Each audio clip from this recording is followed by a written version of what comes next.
My name is Sophie, and I am 32 years old. My parents invited everyone to their 30th wedding anniversary, except me and my 7-year-old son. They copied 500 of the most powerful people in Atlanta on a digital invitation that explicitly stated, "All our children brought this family respect except Sophie." She chose to be a lowly single mom, and we no longer see her as our daughter. I did not shed a single tear.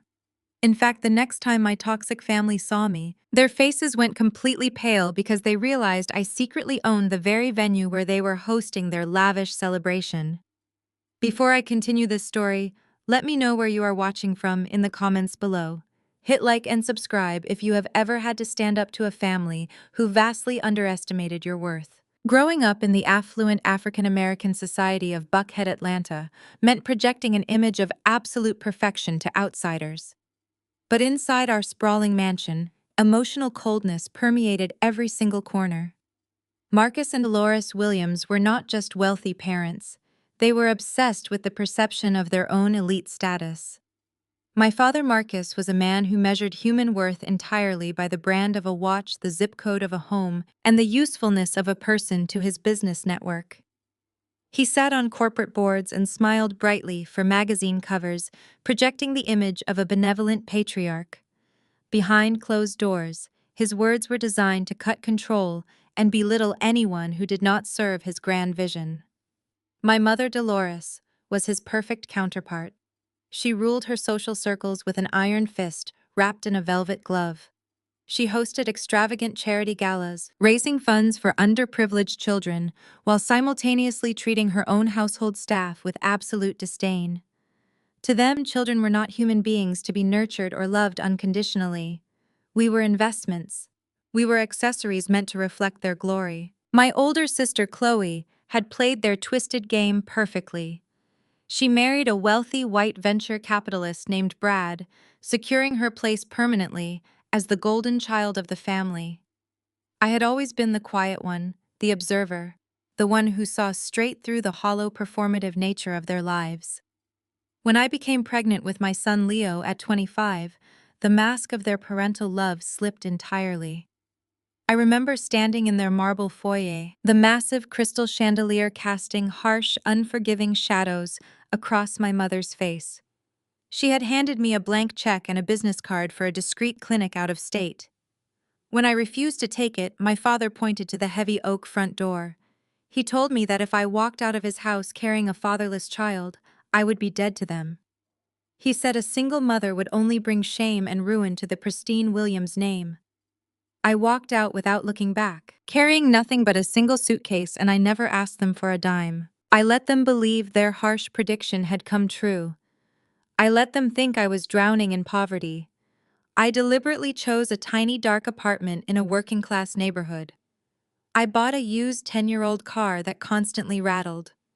I wore inexpensive clothing from discount stores. I created a perfect, flawless illusion of absolute struggle. I did it because I wanted to protect my son. I knew the poison that infected the elite circles of Buckhead.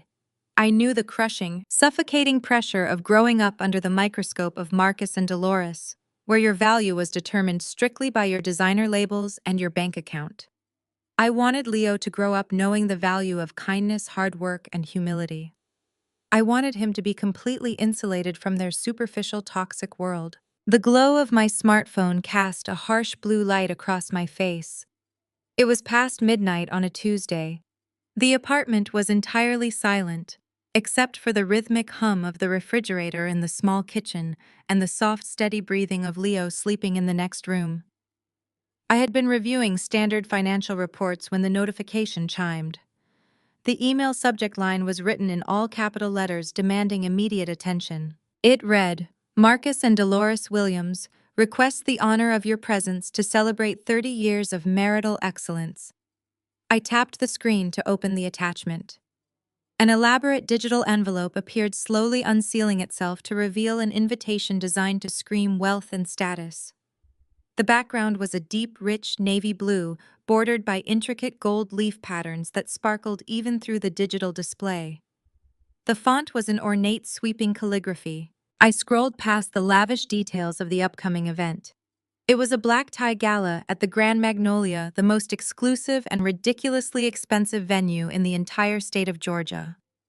There would be champagne fountains, a five-course dinner, and live entertainment from a Grammy-winning artist. But what caught my immediate attention was not the obscene display of wealth. It was the recipient list. The email had not been sent using a blind copy function. Dolores wanted everyone to see exactly who was invited. I recognized the names immediately. There were megachurch pastors, real estate moguls, state senators, and local television personalities. There were 500 names on that list, representing the absolute pinnacle of Atlanta's black elite. Every single person who held any weight in my parents' social circle was copied on this email. And then I saw my own email address buried right in the middle of the block of text. It was not a mistake. My mother never made mistakes when it came to social warfare. I swiped down to the very bottom of the invitation. Past the dress code requirements, past the registry information requesting donations to a charity in their name, to artificially boost their public profile. They're separated from the rest of the text by a thick gold line was a customized footnote. It was not meant to be a private message to me. It was a public declaration to all 500 guests. I read the words once, then I read them again. The viciousness of the statement seemed to leap off the screen and strike me in the chest. All our children brought this family respect except Sophie. She chose to be a lowly single mom. We no longer see her as our daughter. The cruelty was so precise, so incredibly calculated. Dolores had weaponized her own milestone anniversary to publicly execute my reputation. She wanted every socialite, every politician, and every gossiping aunt in Buckhead to know that I had been formally exiled from the Williams family dynasty. She wanted them to view me with disgust, to see me as a pathetic cautionary tale of what happens when a child strays from the golden path of upper-class expectations. I sat completely still on my faded fabric sofa. The fabric was rough against my bare legs. The living room around me felt small and suffocating. Anyone looking at my life from the outside would see exactly what my parents saw. A struggling single mother barely scraping by in a tiny forgettable apartment, utterly humiliated by her powerful family. I turned my head and looked toward the partially open door of Leo's bedroom. The soft glow of his dinosaur nightlight spilled into the hallway. I could see the outline of his small body under his superhero blanket. His chest rose and fell in a slow, peaceful rhythm. He was 7 years old, entirely innocent, and completely unaware of the toxic venom his grandparents harbored for him. A fierce, overwhelming protective instinct flared in my chest. They could insult me all they wanted, but referring to the life I built with my son as lowly was an unforgivable offense. My phone vibrated violently against my palm. The notifications began to pour in. The moment the 500 guests opened that invitation and read that vicious footnote, the digital whispers began. The screen lit up with a rapid-fire succession of text messages. They were from my aunts, my mother's friends, and various cousins who thrived on family drama. Aunt Vivian was the first to send a message. "Oh my goodness, Sophie, sweetie. I just saw the invitation. I am so sorry your mother did that. You know she just cares about the family image. Have you considered apologizing to her?" Then came a message from my cousin Marcus Jr.'s wife, a woman who had always looked down on me. "Just read the Evite. Wow. Let me know if you need to borrow some money for groceries this week, since you obviously will not be getting any inheritance." Then Aunt Beatrice chimed in. "Honey, I am praying for you and that little boy of yours. It is such a shame you threw your life away. Maybe if you write your father a letter begging for forgiveness, he might let you sit in the back row of the party." The messages were dripping with fake sympathy and thinly veiled condescension. They did not actually care about my feelings. They were just thrilled to have a front row seat to the public destruction of my character. They wanted me to break down. They wanted me to reply with frantic, tearful explanations. They expected me to be shattered by this massive public excommunication. But I did not shed a single tear. I did not feel the familiar sting of rejection that used to paralyze me when I was younger. My breathing remained perfectly even. My heart rate did not spike. I simply sat there in the dim light of my modest living room and stared at the glowing screen. A cold, hard realization settled over me like a heavy suit of armor. For 7 years, I had kept my distance. I had allowed them to control the narrative. I had let my mother and father parade around Atlanta, painting me as the black sheep, the ungrateful failure who ruined her life with an unwanted pregnancy. I had tolerated their extreme arrogance because I truly thought silence was the absolute best shield for Leo. But tonight they had crossed a line that could not be uncrossed. They had not just insulted me in private. They had used my son, my beautiful, perfect little boy, as a prop in their twisted social theater. They had branded us as lowly in front of 500 powerful people. They wanted to make sure everyone in their sphere knew that Sophie Williams was absolute nothingness. I locked my phone and set it face down on the cheap wooden coffee table. The screen went dark, but the golden image of the Grand Magnolia invitation remained burned into my mind. The Grand Magnolia, the absolute crown jewel of Atlanta real estate. The venue charged astronomical fees just to walk through the front doors. It was where the mayor held his prestigious fundraisers and where billionaires hosted their private galas. My parents must have drained a massive portion of their savings to secure that venue, all to prove to their friends that they were the absolute peak of high society. They had no idea. They had absolutely no idea that while they were busy maintaining their facade of superiority, I had been building an empire in the shadows. When I left their house 7 years ago, I did not just survive. I quietly, ruthlessly climbed the financial ladder. I utilized my degree, my incredibly sharp instincts, and a relentless drive to succeed. I founded a private equity firm. I called it Obsidian Holdings. Through a complex web of shell companies and strict non-disclosure agreements, I began acquiring commercial real estate and distressed assets across the East Coast. My parents thought I was a struggling receptionist or a tired waitress. They did not know that my firm managed billions of dollars in assets. They did not know that the cheap thrift store clothes I wore were a deliberate costume. They did not know that I could buy their massive Buckhead mansion 10 times over in cash without blinking. And most importantly, they did not know that the Grand Magnolia, the very venue they had chosen for their grand spectacle of wealth and cruelty, had been quietly acquired by Obsidian Holdings 6 months ago. I owned the building. I owned the catering company that would serve their expensive food. I owned the elite security firm that would guard their doors. They had just sent a massive public declaration of war to the landlord of their own battlefield. I stood up from the sofa and walked over to the window. The rain was beginning to fall outside, slicking the streets of my quiet, working-class neighborhood. I looked out at my 10-year-old Honda parked under the flickering street lamp. Tomorrow, I knew I would have to deal with my sister Chloe and her arrogantly racist husband Brad. I knew the phone calls were coming. I knew they would try to twist the knife even deeper to make sure I stayed in my place. But tonight I just let the silence of my apartment wash over me. I allowed myself a slow, chilling smile. They wanted to show the world that I was a complete failure. They wanted to play a ruthless game of power and humiliation. I was finally ready to play back, and I was going to systematically destroy their entire world. The sudden buzzing of my phone broke the heavy silence of my small apartment and pulled me from my thoughts. The screen illuminated the cracked surface of my cheap coffee table, casting a harsh white glow against the peeling paint of the walls. The caller identification displayed a name I had not seen on my screen in months.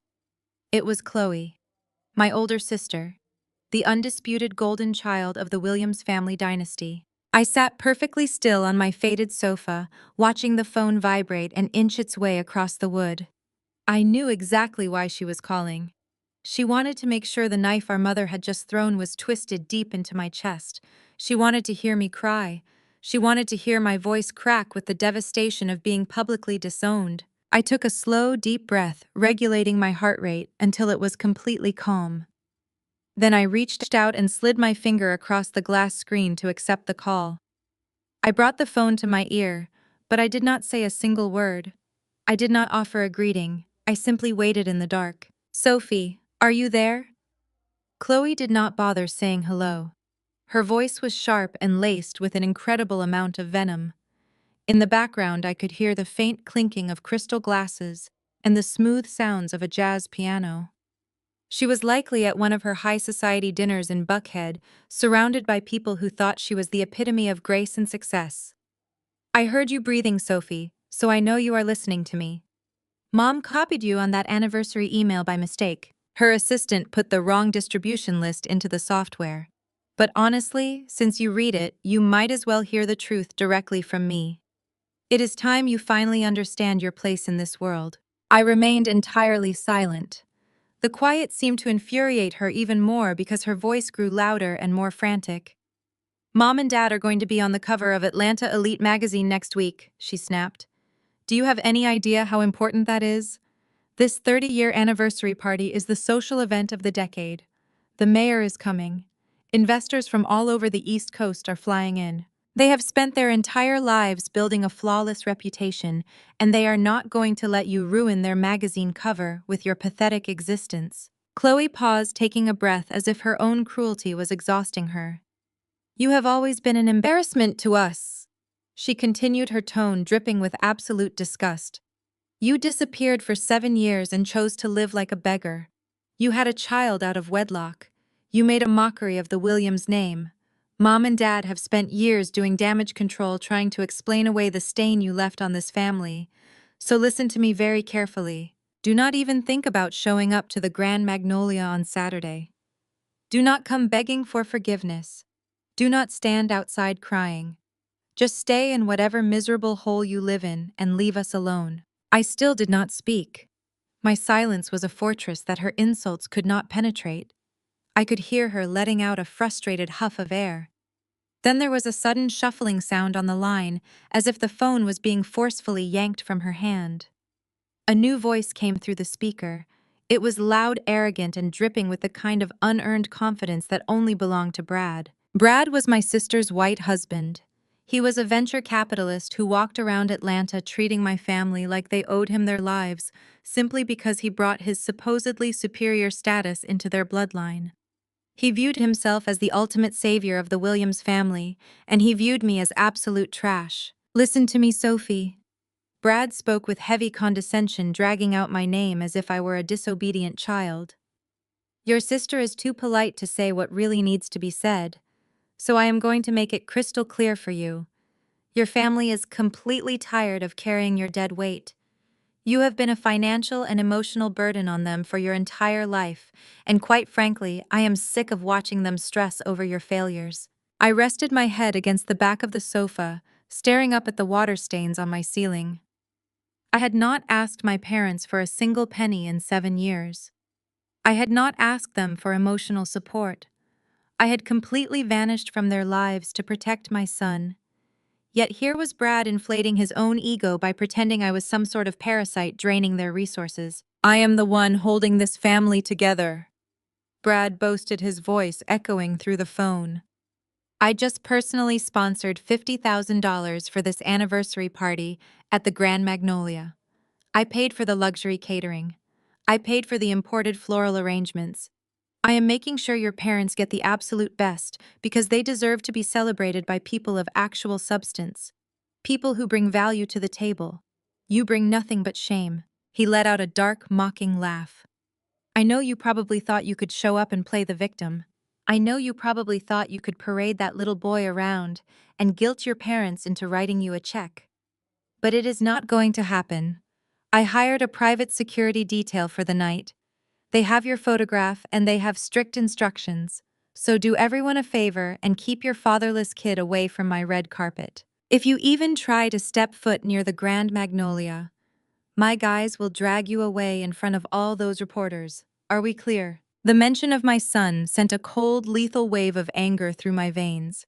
They could attack me all they wanted. They could mock my clothes and my apartment and my perceived failures. But bringing my innocent child into their twisted game of superiority was the final nail in their coffin.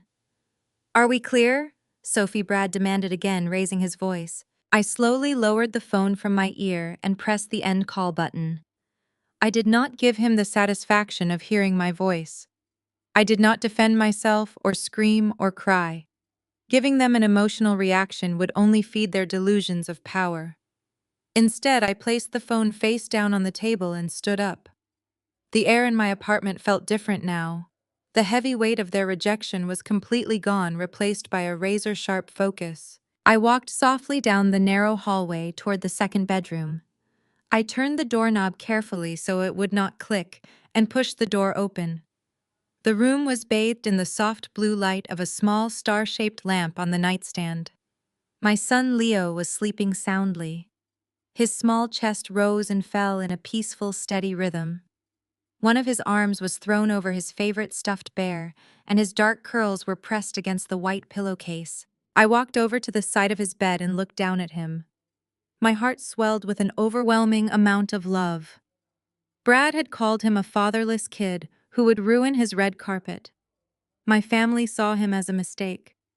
But looking at him, I knew he was the greatest thing I had ever done. I reached out and gently pulled the blanket up over his small shoulders, tucking him in to keep the chill of the rainy night away. "Nobody is ever going to look down on you," I whispered softly into the quiet room. "Nobody is ever going to make you feel like you do not belong. I promise you that." I lingered for another moment, just watching him breathe before stepping backward and quietly closing his bedroom door. The protective warmth I felt from my son instantly morphed back into absolute ice as I returned to the living room.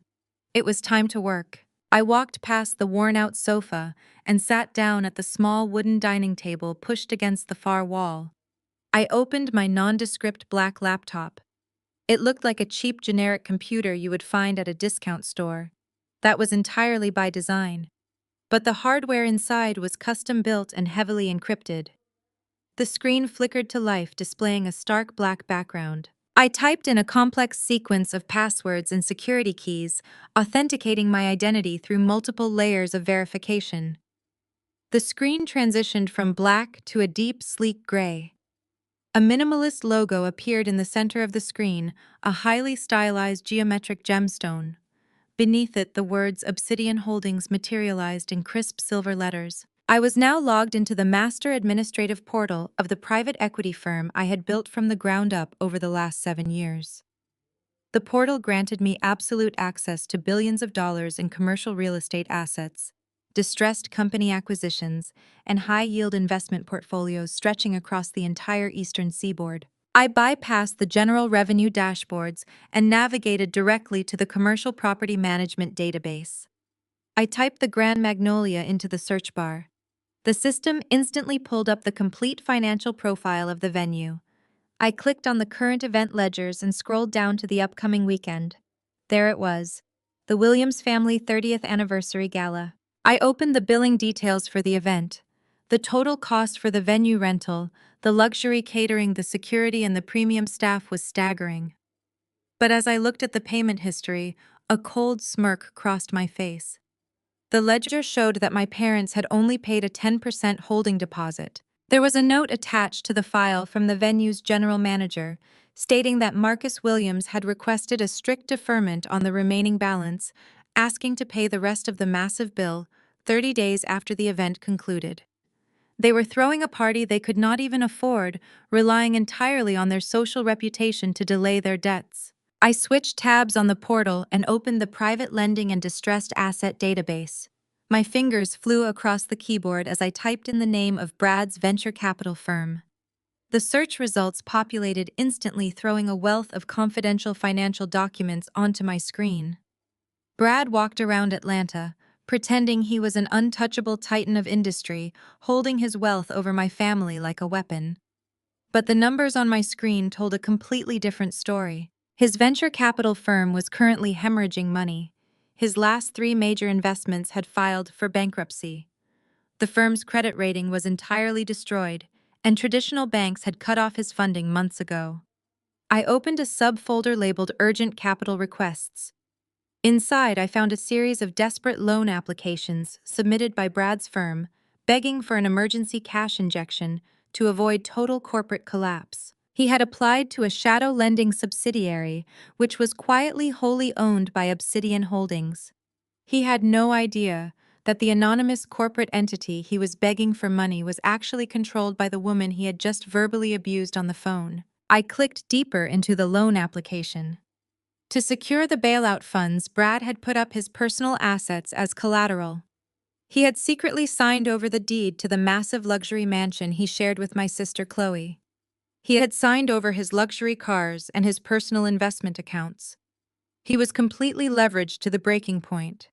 He was living on a knife edge of total financial ruin, putting on a brave face at society dinners while secretly drowning in debt. I leaned back in my chair, the glow of the laptop screen reflecting in my eyes.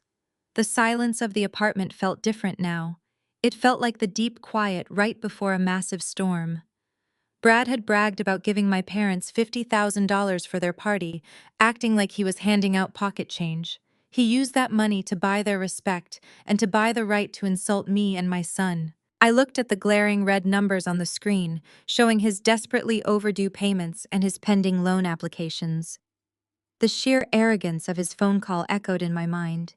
Keep your fatherless kid away from my red carpet. I reached out and traced the edge of the keyboard with my index finger. A cold, calculating smile stretched across my face in the dark room. 50 grand, Brad, I whispered to the empty apartment, my voice perfectly steady and completely devoid of mercy. You have not even paid my lease yet. 3 days later, the heavy gray clouds that had been hanging over Atlanta finally broke, giving way to a harsh, blinding sunlight. I steered my 10-year-old Honda Civic off the busy highway and onto the sweeping tree-lined avenues of Buckhead. The transition from the normal world to this enclave of the elite was always jarring. One moment you were navigating regular city traffic, and the next you were driving through a carefully manicured fortress of extreme wealth. The estates in this neighborhood sat far back from the road, hidden behind towering wrought iron gates and thick walls of emerald green hedges. The lawns were aggressively green, the driveways were paved with imported stone, and the security cameras tracked every single vehicle that dared to pass by. This was the world my parents worshipped. This was the world they believed they ruled with absolute authority. In the back seat of my car, my 7-year-old son Leo was quietly looking out the window. His small hands were clasped tightly around a worn-out red rubber ball. I had promised him we would stop at his favorite park after we ran this one quick errand. He did not know we were going to his grandparents' house. He barely knew who they were. I had kept him so isolated from their toxic influence that to him Marcus and Dolores were just strangers we occasionally saw in passing. I glanced at him through the rearview mirror, feeling that familiar fierce wave of protectiveness. He was humming softly to himself, completely untainted by the judgment and cruelty that defined the people living behind these massive gates. I was not driving to the Williams estate to beg or to demand an apology for the digital invitation they had sent to 500 people. I was not there to confront them about the vicious phone call from Chloe and Brad. I was simply there to return a vintage silver brooch. It belonged to my Aunt Vivian, who was staying in their guest house for the week leading up to the grand anniversary party. She had left it at my apartment months ago during a rare and brief visit. Returning, it was a basic courtesy, nothing more. I had wrapped it safely in a small black velvet box. I had no intention of staying longer than 5 minutes. I pulled up to the massive security gates of my parents' estate. The wrought iron structure was unnecessarily imposing, featuring the family initial forged in shiny gold at the absolute center. I rolled down my window and pressed the intercom button. The security guard recognized my face on the high-definition camera and buzzed me in without speaking a single word. The heavy metal gates swung open slowly with a quiet mechanical hum. I drove my rattling car up the long circular driveway. The tires crunched loudly against the pristine white gravel. The sound felt almost offensive against the absolute quiet and curated perfection of the estate.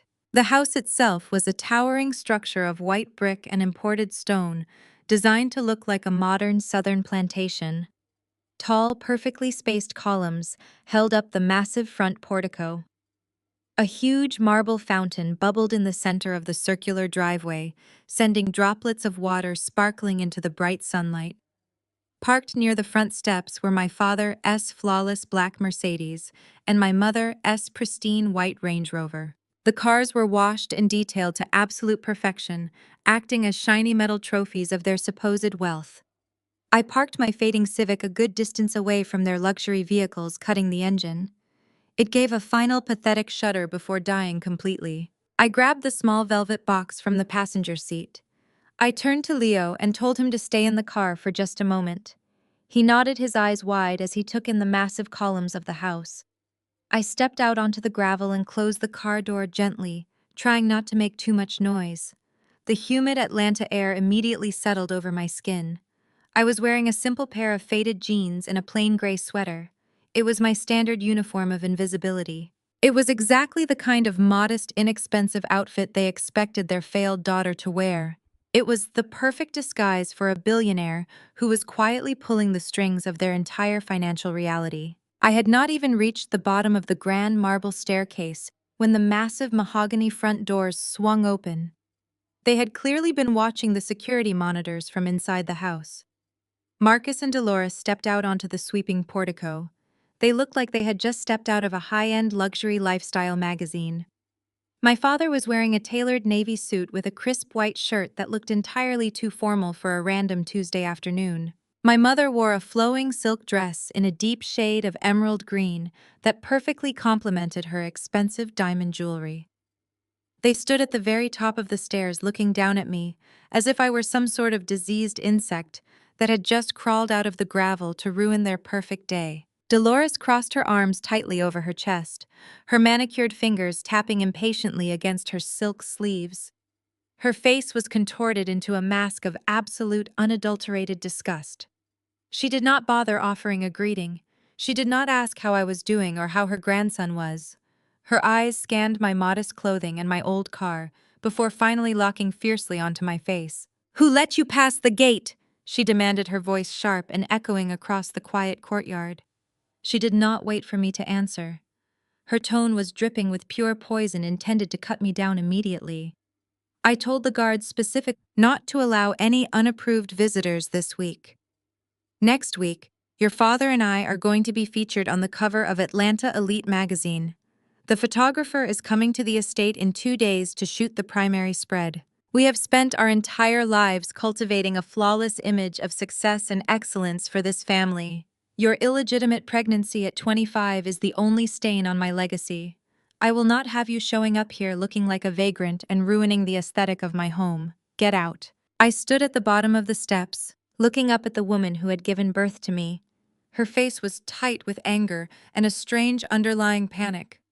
She was genuinely terrified that my mere presence on her driveway would somehow strip away her elite status and expose her to the judgment of her wealthy neighbors.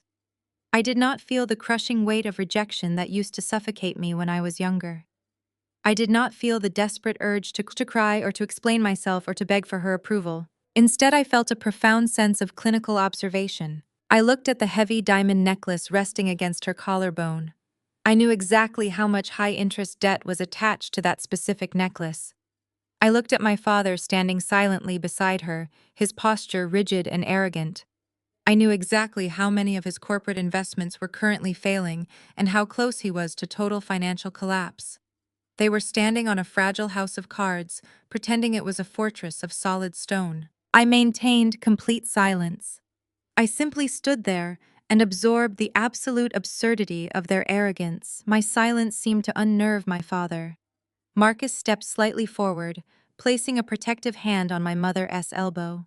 He looked down at me with cold, empty eyes that held absolutely no warmth for his own child. "You heard your mother, Sophie?"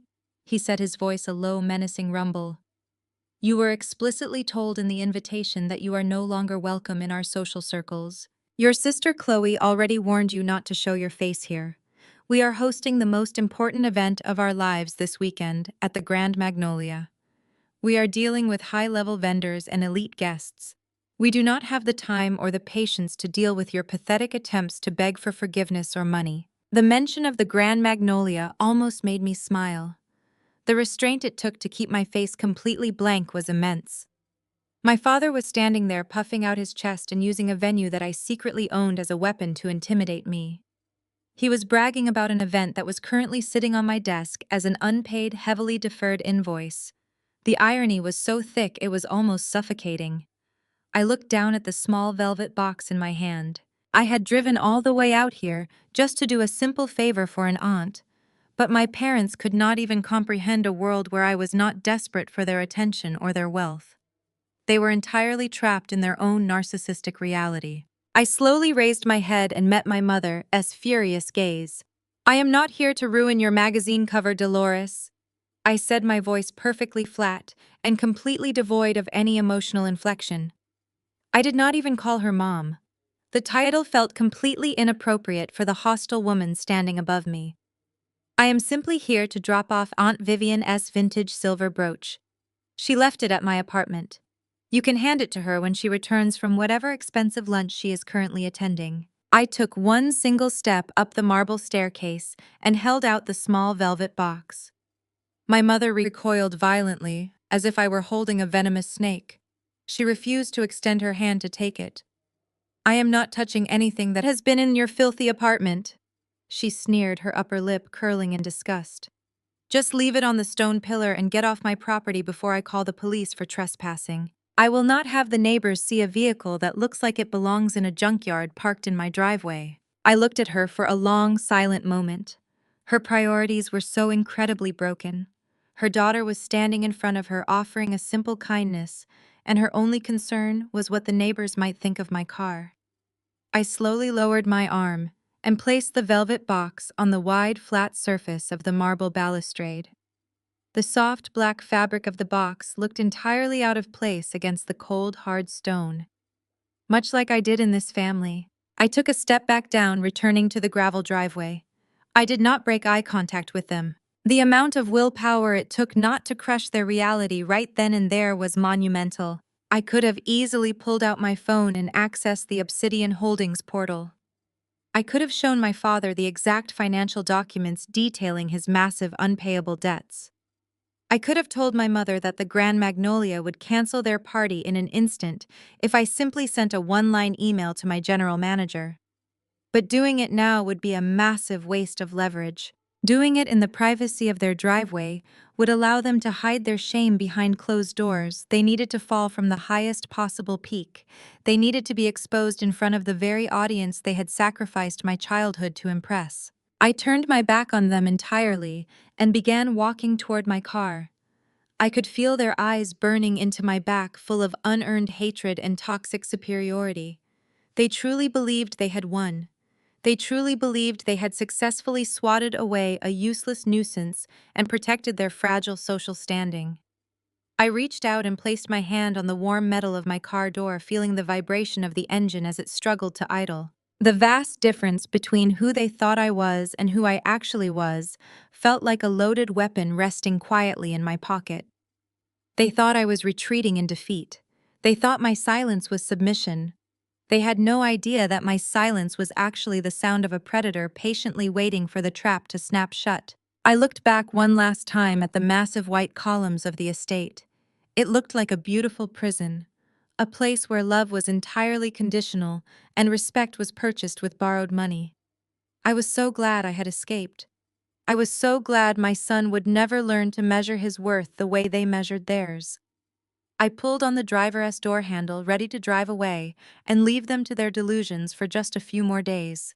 But before I could slide into the seat, the handle on the back door clicked and pushed open. Leo had decided he was tired of waiting inside the car. He pushed the heavy door open and stepped out onto the stark white gravel.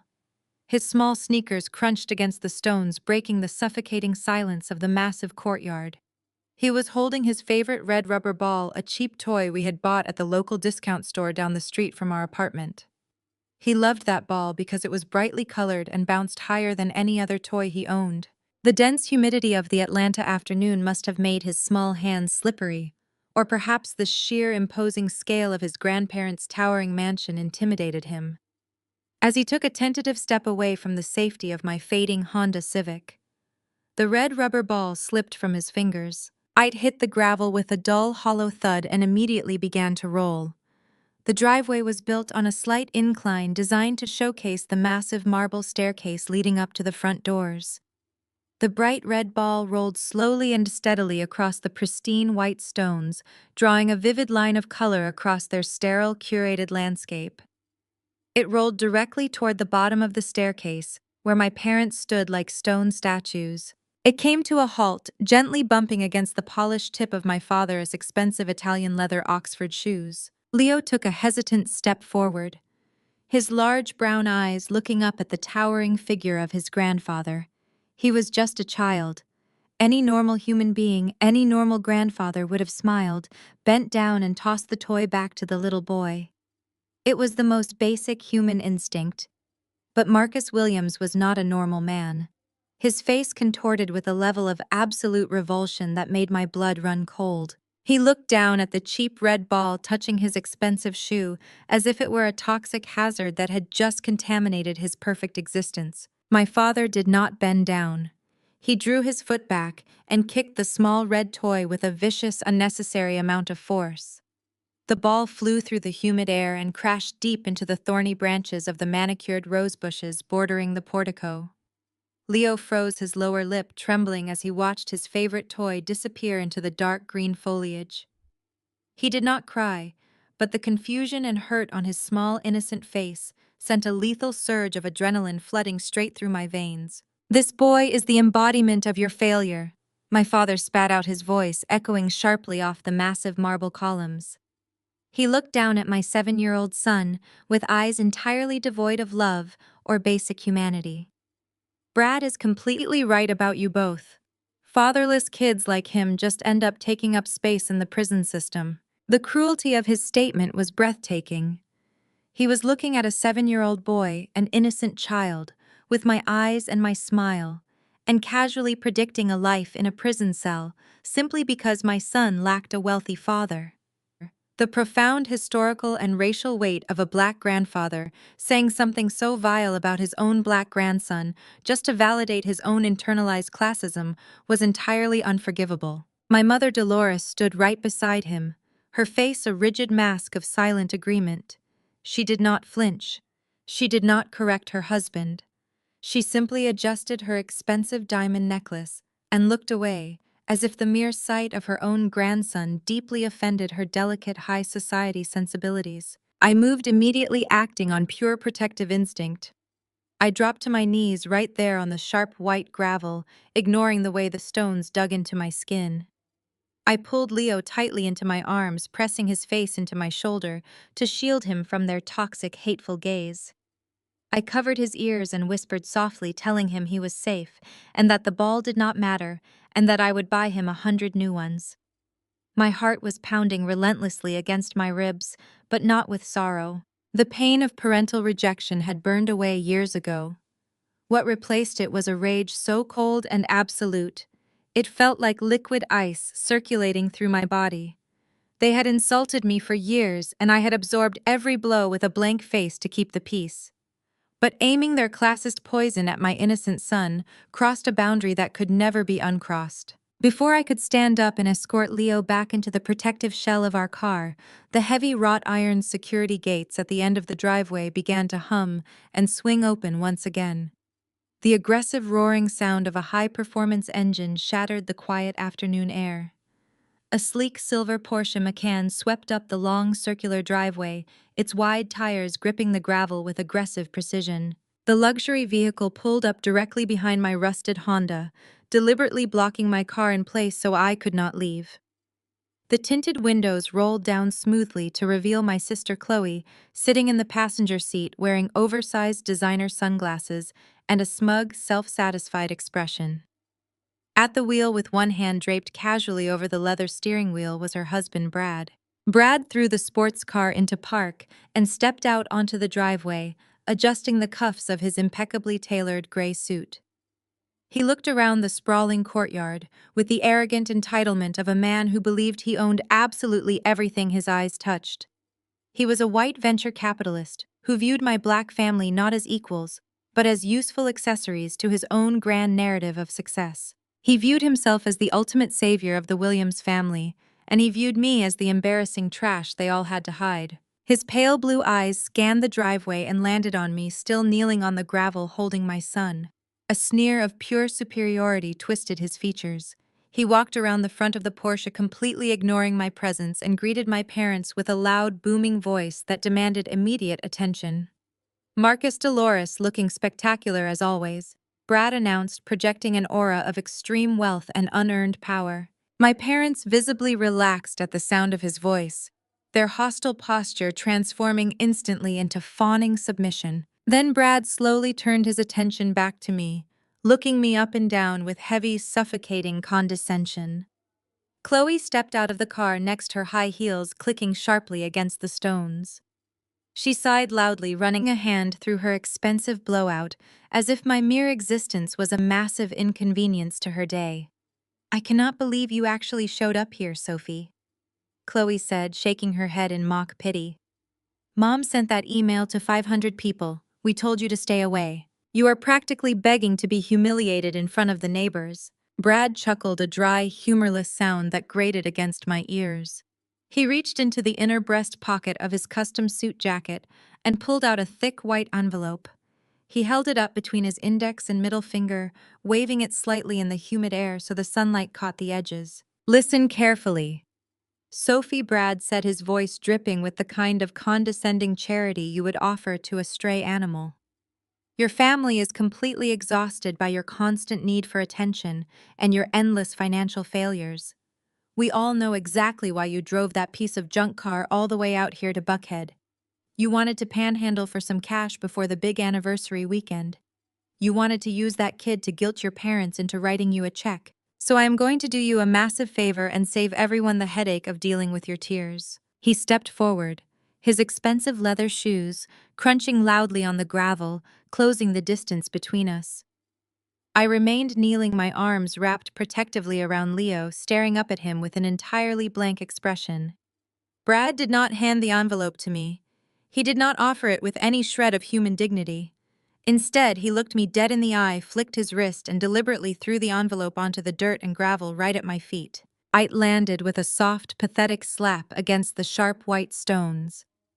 The paper flap fell open slightly, revealing a thick, heavy stack of crisp $100 bills bound by a paper band. "There is $1,000 in there," Brad said, crossing his arms over his chest and looking down his nose at me. "Take it. Buy the kid some decent clothes so he does not look like absolute trash the next time he steps out of a car. Go to a discount store, buy some cheap groceries, and get your pathetic life together. And remember exactly what I told you on the phone. Stay far away from the Grand Magnolia on Saturday night. If you even drive your rusted car past the venue, my private security team will have you arrested and dragged away for trespassing." The entire courtyard went dead silent, save for the bubbling of the massive marble fountain in the center of the driveway. Chloe smiled proudly at her husband leaning against the sleek hood of their Porsche, completely validating his vicious behavior. My parents watched the entire scene with quiet approval. They were entirely comfortable standing on their grand portico, letting their white son-in-law throw money in the dirt at their black daughter and grandson. They believed Brad was putting me in my proper place, asserting the harsh social hierarchy that governed their shallow, empty lives. They all stood there waiting for me to break. They fully expected me to scramble in the dirt and eagerly snatch up the cash like a starving, desperate beggar. They expected me to cry and apologize for ruining their afternoon and thank Brad for his overwhelming generosity. They wanted to see me physically bow down to their perceived financial superiority. I looked down at the thick white envelope resting against the sharp white stones. I looked at the crisp green edges of the $100 bills peeking out from the paper. Then I looked at Leo, making sure his face was still hidden in my shoulder so he would not have to see the ugliness radiating from the adults towering above him. My breathing was perfectly steady.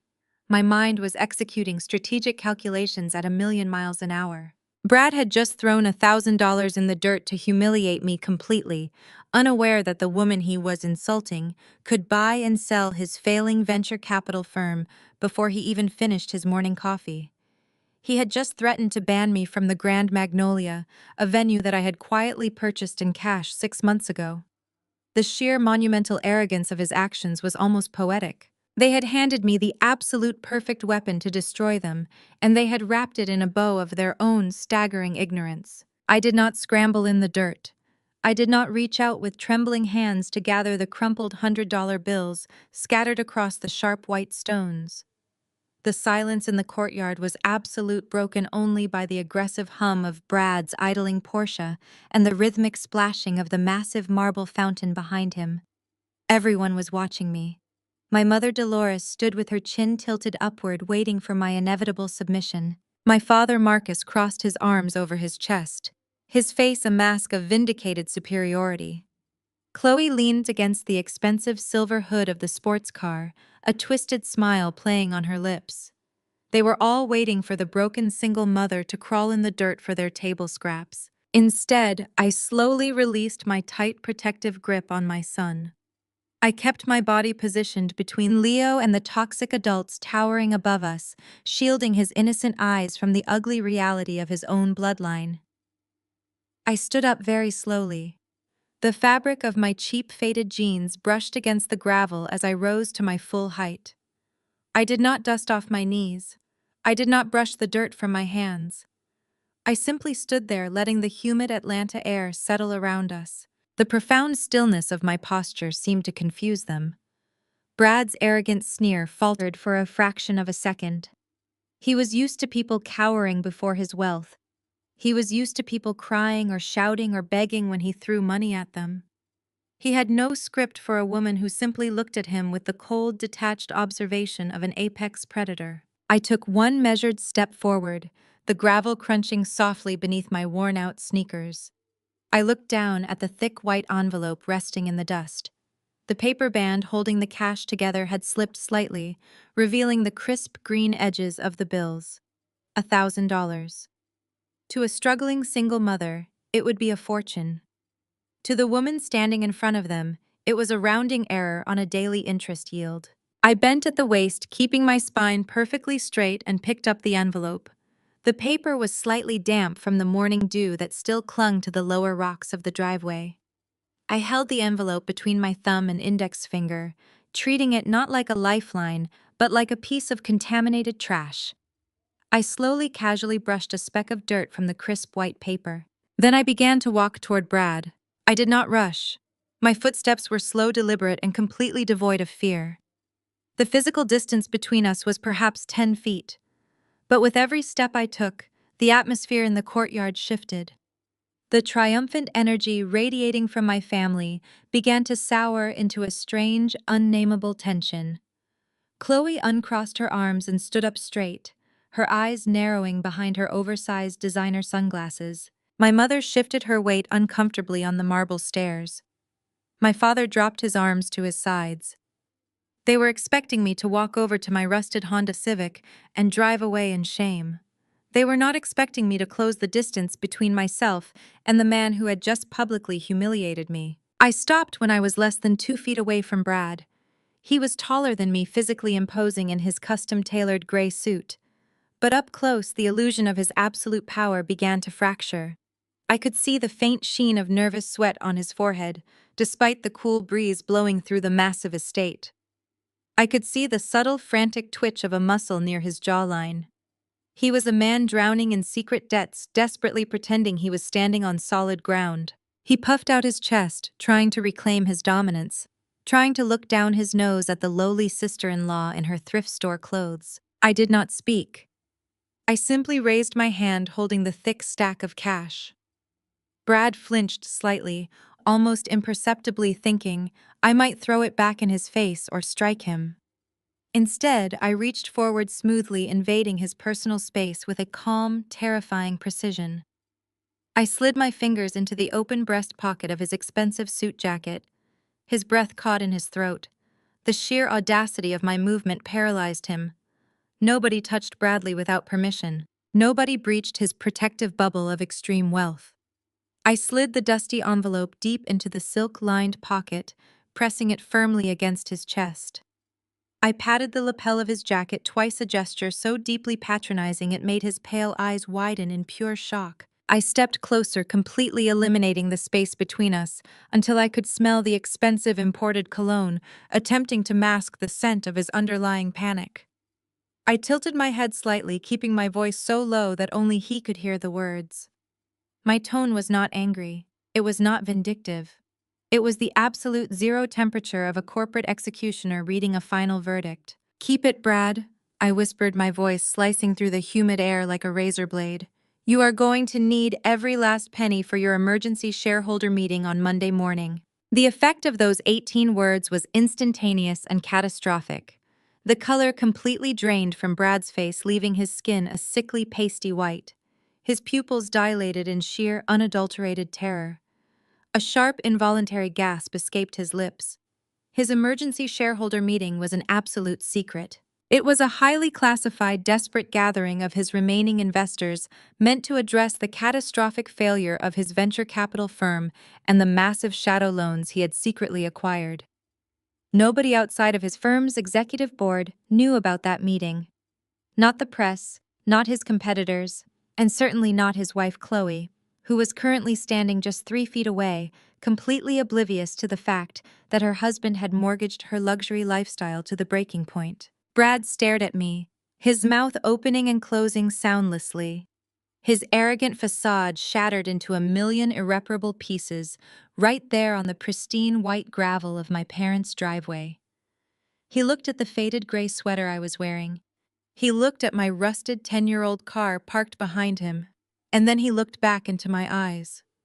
The terrifying disconnect between my impoverished appearance and my impossible access to his most classified financial secrets completely broke his brain. A cold sweat broke out across his temples. His chest heaved as he struggled to draw a full breath. He suddenly felt a bone-chilling coldness that he could not explain. He was looking at the family scapegoat, but the eyes staring back at him belonged to the ruthless, invisible billionaire who currently held the mortgage to his entire life. I did not wait for him to find his voice. I did not offer any further explanation. I let the silence stretch out for one agonizing second, allowing the absolute terror of my statement to sink deep into his marrow. Then I turned my back on him, completely dismissing his existence. I walked smoothly back to where my son was waiting. Leo was standing exactly where I had left him, holding onto the side mirror of my old car. I crouched down, matching his eye level, and smiled warmly, entirely, erasing the cold predator I had been just seconds before. "Ready to go to the park, sweetie?" I asked, my voice light and full of genuine love. He nodded eagerly, reaching out to grab my hand. I opened the heavy creaking door of the Honda Civic and helped Leo into the back seat, making sure his seatbelt was securely fastened. I closed his door and walked around to the driver's side.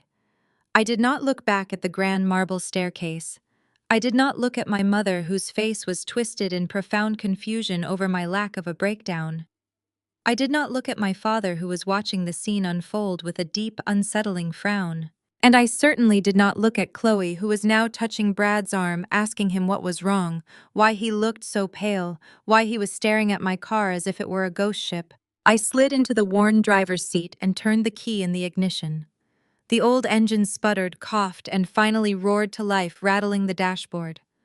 I put the car in drive and slowly, carefully maneuvered around Brad's sleek silver Porsche. As I pulled away, moving steadily down the long, circular driveway toward the massive wrought iron security gates, the silence I left behind was absolute. I had not shouted a single curse word. I had not shed a single tear. I had not engaged in their petty, highly orchestrated drama.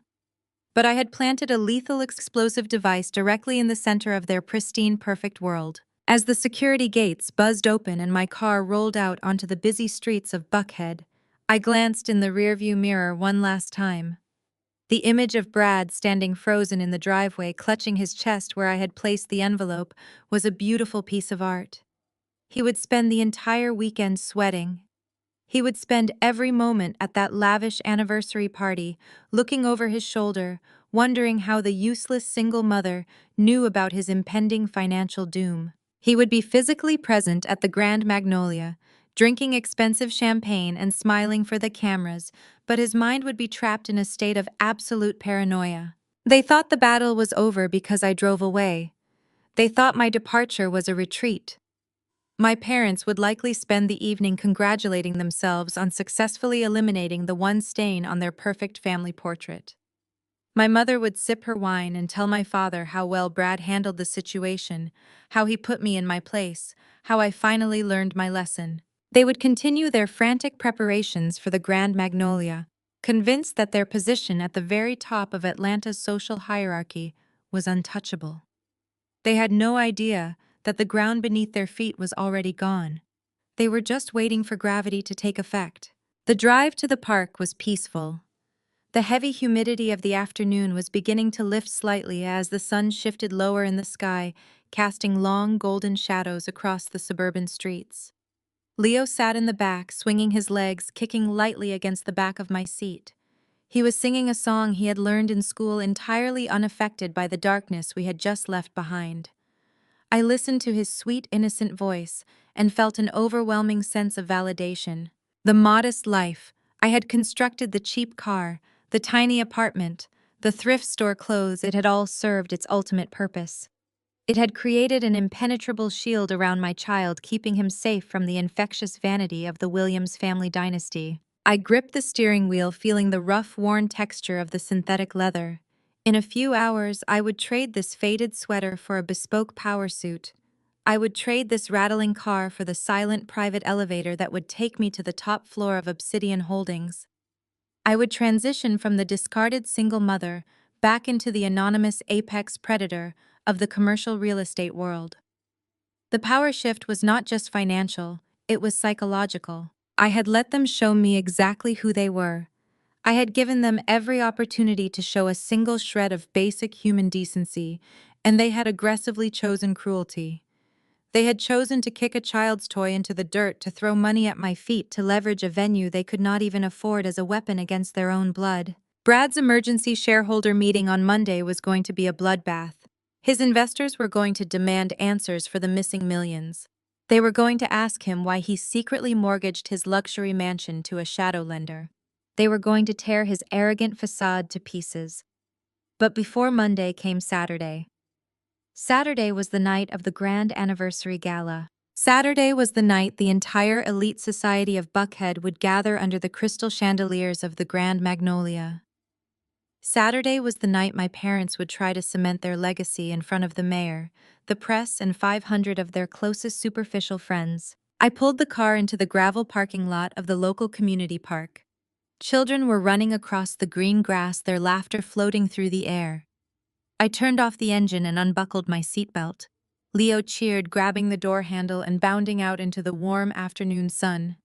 I stepped out after him, closing the car door with a satisfying click. The contrast between this simple, joyful reality and the toxic wasteland of my parents' estate was staggering. I watched my son run toward the swings, completely free, completely loved, completely safe. I took a deep breath of the fresh air, letting the oxygen fill my lungs. The trap was set. The countdown had officially begun. Brad was already bleeding out from the psychological wound I had inflicted, and the rest of the family was blindly marching straight toward the edge of the cliff. Saturday night was going to be an absolute masterpiece of destruction, and I was going to savor every single second of it. The transition from the warm, sunlit park to the freezing heights of the financial district took place 2 days later. It was early Thursday morning. The thick, heavy humidity of the Atlanta summer was locked outside the tinted glass of the tallest skyscraper in the city. The private elevator ascended smoothly with a quiet, mechanical hum. I stood alone in the polished steel box, watching the floor numbers tick upward on the digital display until it reached the absolute top floor. The doors slid open silently, and I stepped out onto the plush dark carpet. I was no longer wearing the faded thrift store jeans and the cheap gray sweater that I had worn to my parents' estate. I was wearing a razor-sharp bespoke power suit tailored perfectly to my frame. The dark charcoal fabric produced absolute authority. My hair was pulled back flawlessly into a tight low bun. The heels of my designer shoes clicked rhythmically against the polished marble floor of the reception area. This was Obsidian Holdings. The massive geometric gemstone logo was mounted on the wall behind the reception desk in brushed titanium. The receptionist stood up immediately the moment she saw me and offered a highly respectful bow of her head. "Good morning, Madam Chairman," she said quietly, her voice full of genuine reverence. I nodded in return and walked down the wide, quiet corridor toward my corner office. I was the anonymous billionaire CEO who had quietly bought out half the commercial real estate and distressed firms across the eastern seaboard. Nobody in the Buckhead elite circle knew my name. They did not know that the quiet single mother they loved to mock controlled a financial empire that could crush their entire net worth before lunch. My modest lifestyle. The tiny apartment. The rattling 10-year-old car. It had all been a very deliberate choice. I had constructed that impoverished reality specifically to protect my son Leo from the toxic, superficial culture of the elite. Growing up in my parents' house, I had watched wealth rot the human soul from the inside out. I had watched my sister Chloe turn into a vain, cruel woman who measured human value by designer labels and country club memberships. I had watched my parents sacrifice basic human decency on the altar of public perception. I wanted Leo to grow up valuing character over cash. I wanted him completely insulated from the poisonous vanity that infected my bloodline. The cheap toys, the public parks, the budget groceries, they were all a shield. A shield that allowed him to be a normal, happy boy instead of an arrogant prince of Buckhead. I entered my massive corner office. The floor-to-ceiling windows offered a breathtaking panoramic view of the entire Atlanta skyline. I could see the sprawling green canopy of the wealthy northern suburbs in the far distance where my parents were currently obsessing over their magazine cover and their precious anniversary party. I walked over to my heavy mahogany desk and sat down in the leather executive chair. The desk was completely clear, except for a high-end encrypted laptop and a single black notepad. The silence in the room was absolute, a stark contrast to the chaotic noise of the life my parents lived. A soft, firm knock at the door interrupted the quiet. My chief operating officer Desmond walked into the room carrying a thick black folder. Desmond was a brilliant, ruthless corporate attorney and financial strategist who had been with me since the very beginning of Obsidian Holdings. He was one of the few people on Earth who knew my true identity and my full family history. He closed the heavy oak door behind him and took a seat across from my desk. His face was unreadable, but the rigid set of his shoulders told me he was bringing something significant. "We have a situation regarding the Grand Magnolia property," he said, placing the black folder on the polished wood between us. I leaned back in my chair, steepling my fingers together. "Tell me," I said, my voice perfectly calm and completely devoid of emotion. Desmond opened the folder and slid a printed financial ledger toward me. "It concerns the booking for Saturday night, the Williams Anniversary Gala." He began, leaning forward slightly. "The client signed the standard contract for the full venue buyout. This includes the premium catering package, the Tier 1 security detail, the imported floral arrangements, and the live entertainment staging. The total invoice runs well into the hundreds of thousands of dollars. It is one of the most expensive packages the venue has ever put together. However, they only submitted a 10% initial deposit to secure the date." I looked down at the ledger, scanning the neat rows of numbers. A 10% deposit for a gala of that magnitude was highly unusual for our premier properties. "And the remaining balance?" I asked, keeping my gaze fixed on the paper. Desmond adjusted his glasses, pushing them up the bridge of his nose. "Mr. Marcus Williams personally contacted our venue management team late last week. He utilized his status as a prominent figure in the local business community to request a special VIP deferment. He claimed that due to various complex investment tie-ups, he needed to delay the final massive payment until 30 days after the event concluded. He spent nearly an hour on the phone with the manager, practically begging for the extension. He stated it was a critical issue of keeping up appearances for an upcoming magazine coverage. He promised that full payment would be submitted the moment his next round of quarterly dividends cleared his accounts. Our venue manager, wanting to avoid a public relations incident with such a high-profile local family, conditionally approved the deferment based on the Williams family public reputation. The sheer pathetic reality of their situation, laid bare on the crisp white paper before me, was almost laughable. My father, a man who had just stood on his marble staircase and told me my son would end up in a prison cell, was begging a venue manager for a payment extension because he was secretly broke. He had kicked my child's toy into the dirt and boasted about his elite status while simultaneously pleading for credit from a faceless corporate landlord. He was throwing an obscenely lavish party to impress people. He did not even like using money. He absolutely did not have. The hypocrisy was so thick it was physically nauseating. He thought he was pulling a fast one on a random real estate conglomerate. He had no idea he was begging his own discarded daughter for a financial lifeline. I pictured my mother standing in her silk dress, sneering at my faded clothes, while her husband secretly leveraged their entire future just to rent a ballroom. I pictured Brad throwing $1,000 in the dirt, acting like he was a king when his own father-in-law was drowning in unpaid invoices. They were all living a massive collective delusion. They had built a fortress out of smoke and mirrors, and they were violently defending it against anyone who threatened to expose the truth. A heavy, freezing silence settled over the vast corner office. I looked out the window at the sprawling city below, watching the tiny cars move along the highways like insects. Then I looked back at the financial documents resting on my desk.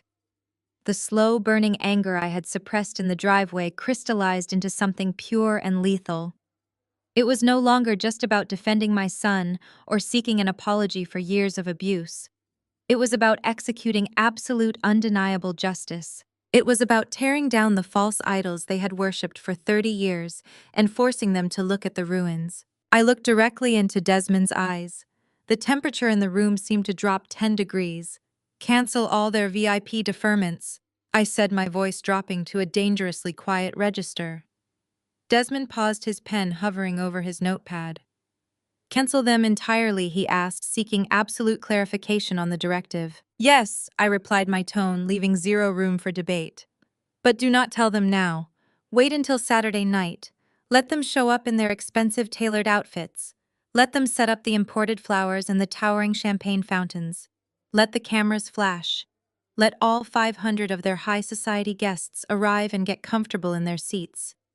Let my father bask in the glory of his fake wealth for exactly 1 hour. Then exactly 60 minutes into the event, I want the venue manager to approach Marcus and Dolores and demand full payment of the remaining balance immediately." Desmond nodded slowly, a grim understanding crossing his features. He knew exactly what kind of people my parents were, and he knew exactly what this command meant.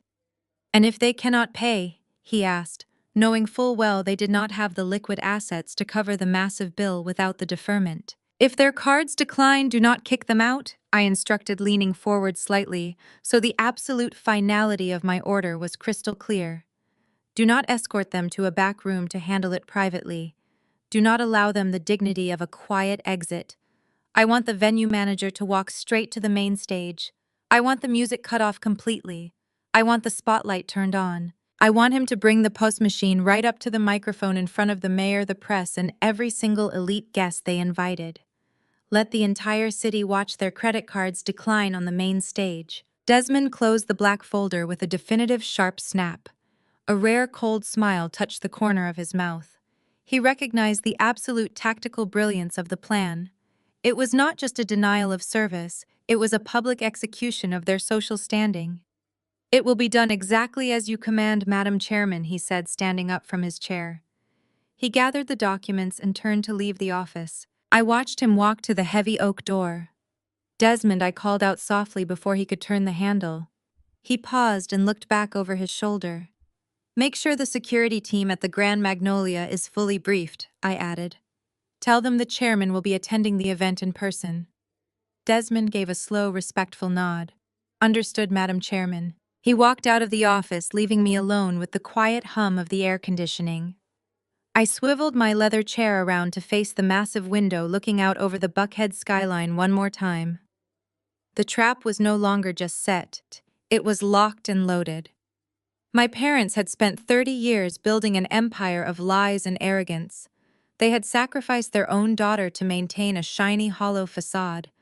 They had treated my son like dirt to validate their own pathetic classism. On Saturday night, it was going to take less than 5 minutes for me to burn their entire fake reality completely to the ground. The empire in the shadows was finally stepping into the light, and there would be absolutely no mercy for the people who had forced me into the dark. The heavy oak door to my office opened again less than an hour later. The thick glass windows of my skyscraper suite muffled the chaotic sounds of downtown Atlanta, leaving the room in a state of absolute clinical silence. This time, Desmond was not carrying a standard black folder.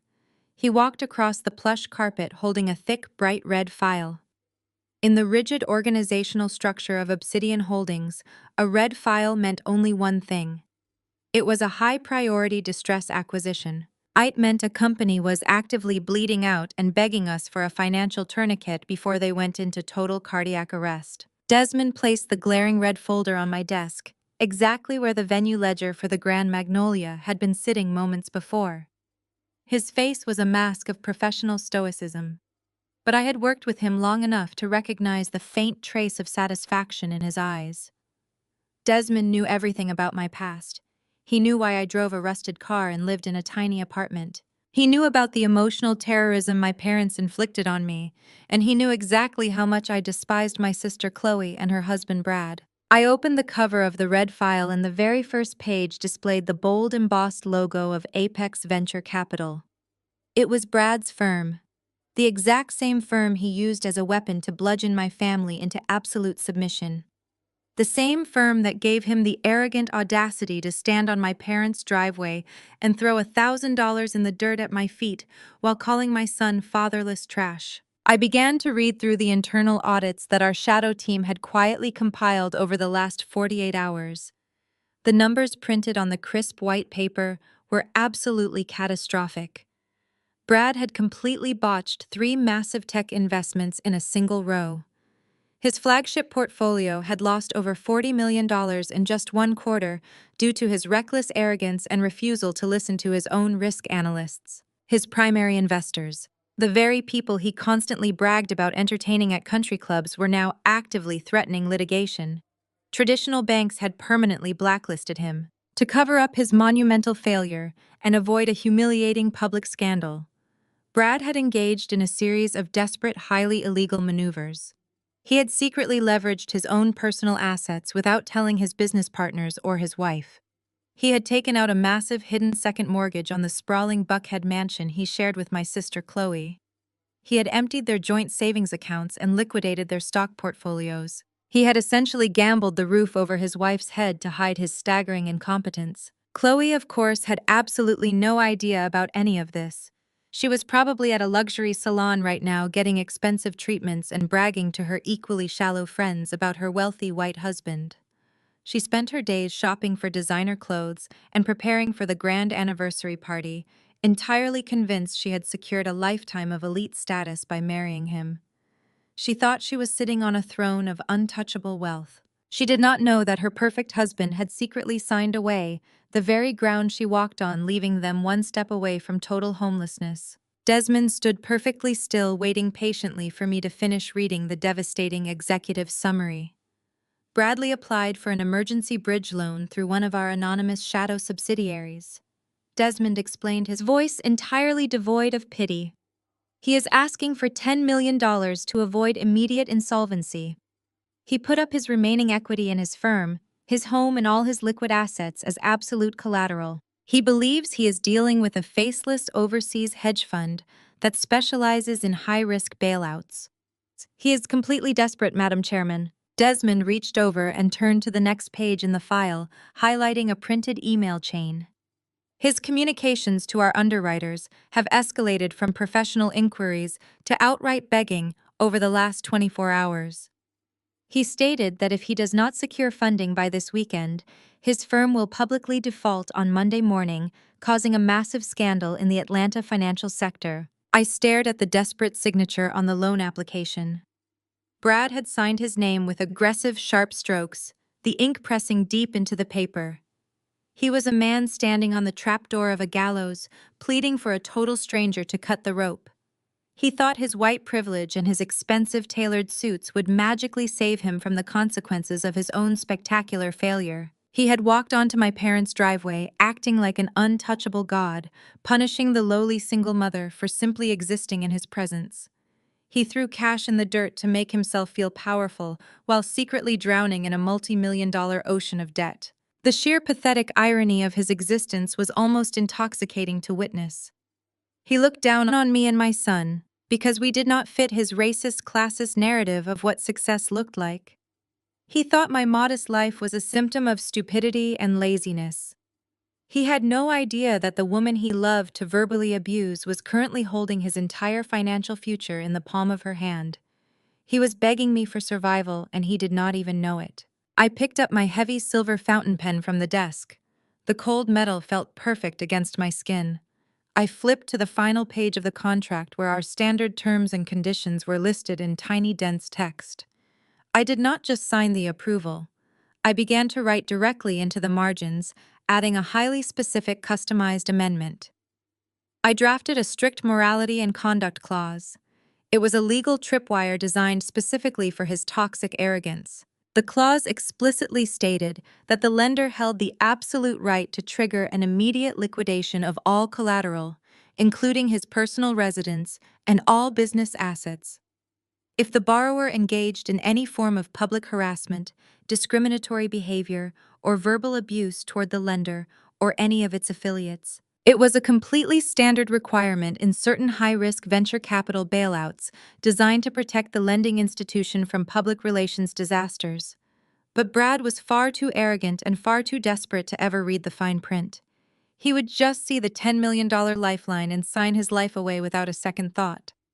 He would never suspect that the faceless hedge fund saving his life was actually owned by the black sister-in-law he loved to humiliate. I took my time writing out the clause, making sure every single legal loophole was closed tight. I wanted to ensure that when the trap snapped shut, there would be absolutely no way for him to wiggle out of it in court. My handwriting was smooth and deliberate. I thought about the way he had looked at little Leo. I thought about the way he had told me to keep my fatherless kid away from his red carpet. Every stroke of my pen was fueled by the cold, protective rage of a mother who was about to obliterate a monster. I finished writing the lethal clause, making sure the legal language was absolutely ironclad. I pressed the nib of my pen to the signature line. I did not sign my legal name. I signed it with the stylized signature I used for all shadow acquisitions. S. Obsidian. The ink dried instantly against the crisp white paper binding Brad's entire existence to my absolute control. With that single stroke of a pen, I officially owned the mansion my sister slept in and the company my brother-in-law used to terrorize my family. I held the power to render them completely bankrupt with a single phone call. I closed the thick red folder and slid it back across the smooth mahogany surface of my desk toward Desmond. Approve the bailout. I commanded, my voice echoing with a dark, heavy finality. Send the contract to his office this afternoon so he thinks he has been saved. Let him feel that overwhelming rush of relief. Let him believe he got away with all his secret financial crimes. But tell him the funds will not be released until the final physical signature is witnessed by the anonymous head of the investment board. I added, steepling my fingers together. Tell him the chairman insists on a face-to-face meeting to finalize the paperwork and transfer the funds. Desmond picked up the red file, a knowing glint in his eye. He understood the architecture of the trap I had just built. He knew exactly how devastating the execution was going to be. And where should we schedule this final signing? He asked, already anticipating the beautiful cruelty of my answer. I leaned back in my heavy leather chair, turning my gaze toward the massive windows looking out over the wealthy neighborhoods of Atlanta, where Brad and my family were currently celebrating their fake superiority. The sky outside was clear and bright, completely ignorant of the storm that was brewing inside this office. My parents were busy dodging catering bills and sending out vicious emails, while Brad was busy hiding his impending bankruptcy. They were all marching blindly toward a catastrophic public execution, and I was holding the match that would burn their fake empire to ash. Tell Brad his mysterious new investor has a very tight schedule, I said softly, my voice smooth and lethal. Tell him the only time the chairman is available to finalize the paperwork is this Saturday night. Tell him to bring a pen and meet me at the Grand Magnolia. Desmond gave a sharp, respectful nod, his expression a mix of professional awe and quiet satisfaction. It will be done exactly as you have instructed, Madam Chairman. He turned and walked out of the office, the heavy oak door clicking shut behind him, sealing the fate of my entire toxic family. I sat alone in the silence of my office, feeling a profound sense of absolute peace. For 7 years I had endured their insults. For 7 years I had let them paint me as the villain of their perfect society narrative. I had swallowed my pride and hidden my strength to protect my son from their poison. But now the hiding was over. They had forced my hand by bringing my child into their sick game of status and wealth. They wanted a spectacle for their 30th anniversary. They wanted to show 500 of the most elite people in Atlanta how powerful and untouchable they were. I was going to give them a spectacle they would never forget for the rest of their miserable, bankrupt lives. Saturday night was going to be the end of the Williams family dynasty and the brutal rise of Obsidian. I turned my chair back to my computer monitors. The screen displayed the financial portfolios of dozens of legitimate, thriving businesses that I had rescued and nurtured over the years. I had built my wealth by seeing value where others saw ruin. I had built my empire by fixing broken things. But as I looked at the red folder Desmond had left on the edge of my desk, containing the digital copies of Brad's absolute ruin, I realized that some things were simply too toxic to be fixed. Some things needed to be liquidated entirely. I pulled out my personal cell phone, the cheap generic device I used for my everyday life, as Sophie, the struggling single mother. There were still unread messages from my aunts and cousins offering their fake prayers and toxic pity regarding my parents' email. I did not delete them. I left them sitting in my inbox as a digital monument to their arrogance. In less than 48 hours, every single person who had texted me with condescension would be standing in the Grand Magnolia, watching the very people they idolized get stripped of everything they owned. I imagined the look on Brad's face when he saw me walking into his exclusive party.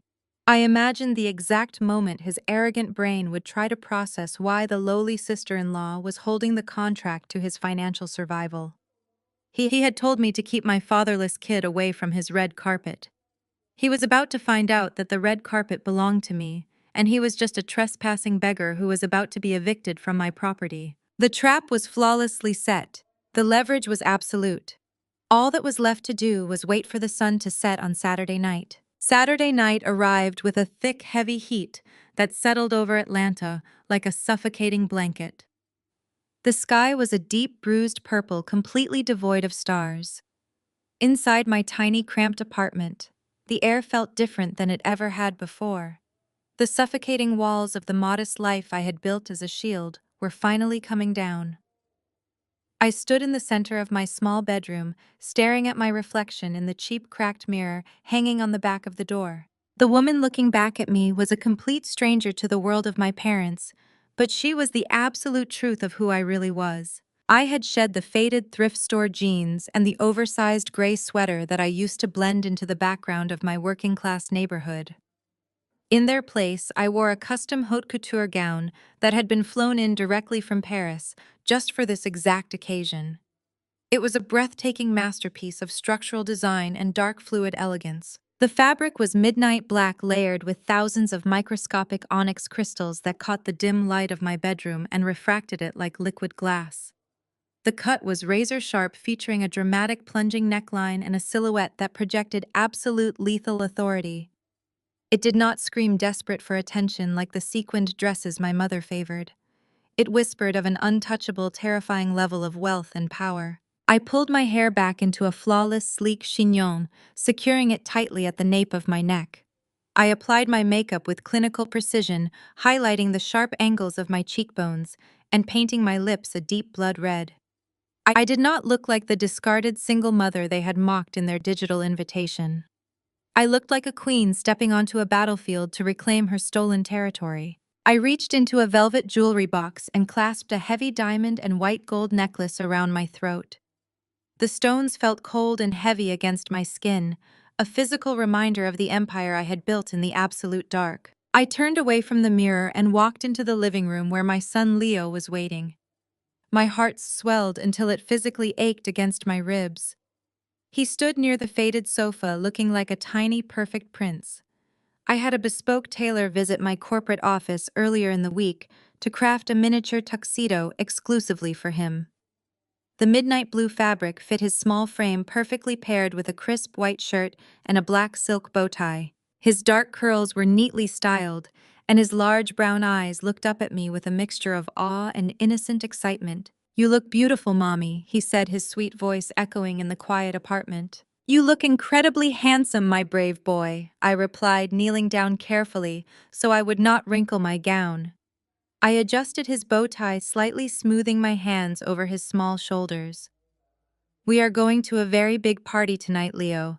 There will be a lot of people there, and some of them might act a little surprised to see us. But I want you to remember what I told you. You belong in every single room you walk into. Nobody is ever allowed to make you feel small. Do you understand me? He nodded, his face serious as he absorbed my words. I understand, Mommy. I stood up and took his small hand in mine. The time for hiding was officially over. We walked out of the tiny apartment and locked the door behind us, leaving the disguise of the lowly single mother locked inside forever. When we stepped out onto the damp street, the rusted 10-year-old Honda Civic was nowhere to be seen. In its place sat a massive, sleek, black-armored Maybach. The heavily tinted windows reflected the flickering yellow light of the street lamps. A personal driver dressed in a sharp black suit stood at attention, holding the rear passenger door open for us. Seated in the front passenger seat was Desmond, my chief operating officer, looking entirely unbothered and ruthlessly efficient. Good evening, Madam Chairman, Desmond said smoothly, as I slid into the luxurious leather interior of the Maybach with Leo beside me. The security perimeter at the Grand Magnolia has been fully secured by our private team. The venue manager has been briefed on the exact timeline of tonight's operational phases. We are holding steady for your arrival. Excellent, I replied, my voice, a calm, steady hum in the quiet cabin of the luxury vehicle. Let us go properly introduce ourselves to my family. The heavy vehicle pulled away from the curb, gliding through the rain-slicked streets of the city. As we drove north toward the affluent fortress of Buckhead, the urban landscape shifted dramatically.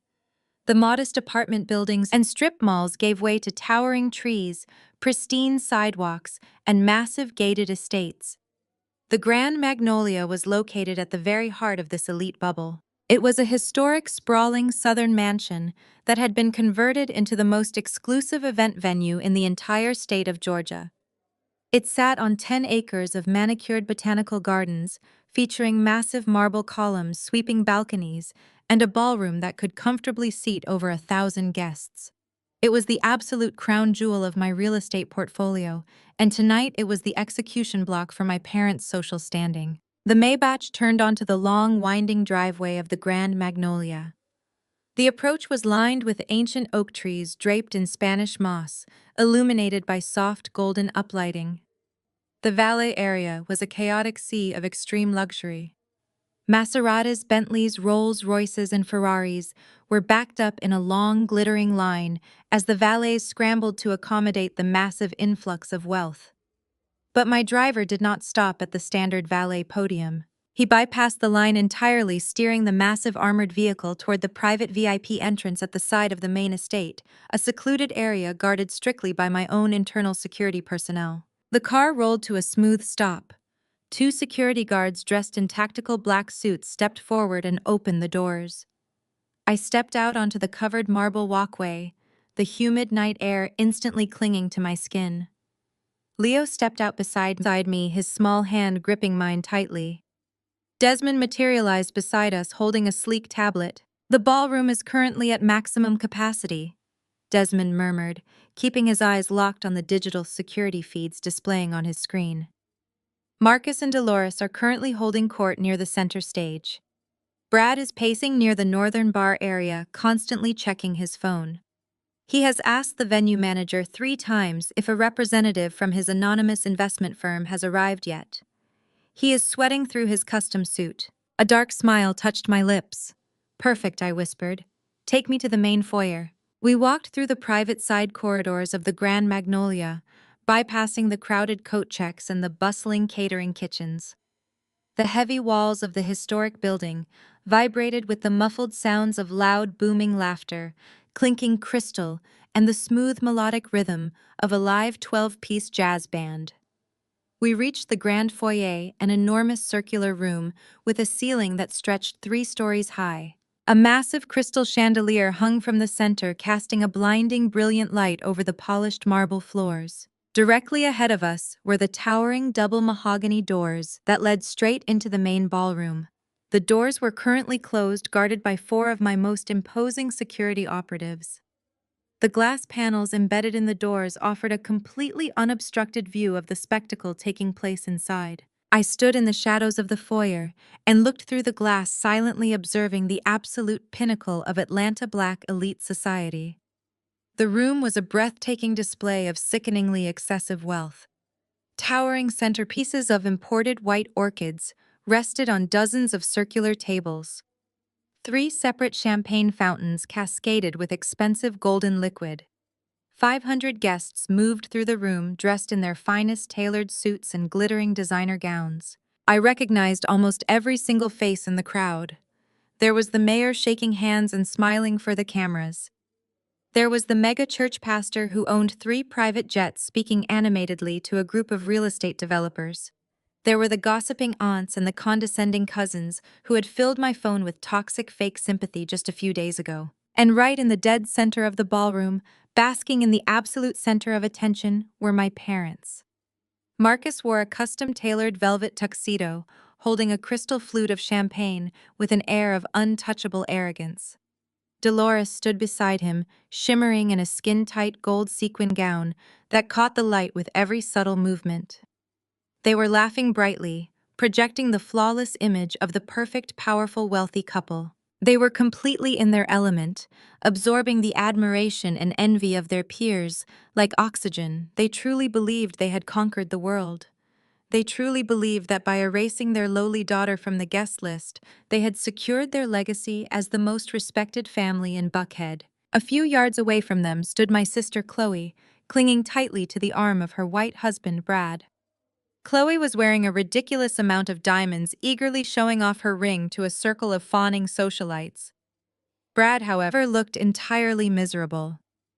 Despite his expensive suit and his aggressive posture, I could see the sheer panic radiating from his body. He kept pulling his phone from his pocket, staring at the screen, and aggressively wiping the sweat from his forehead.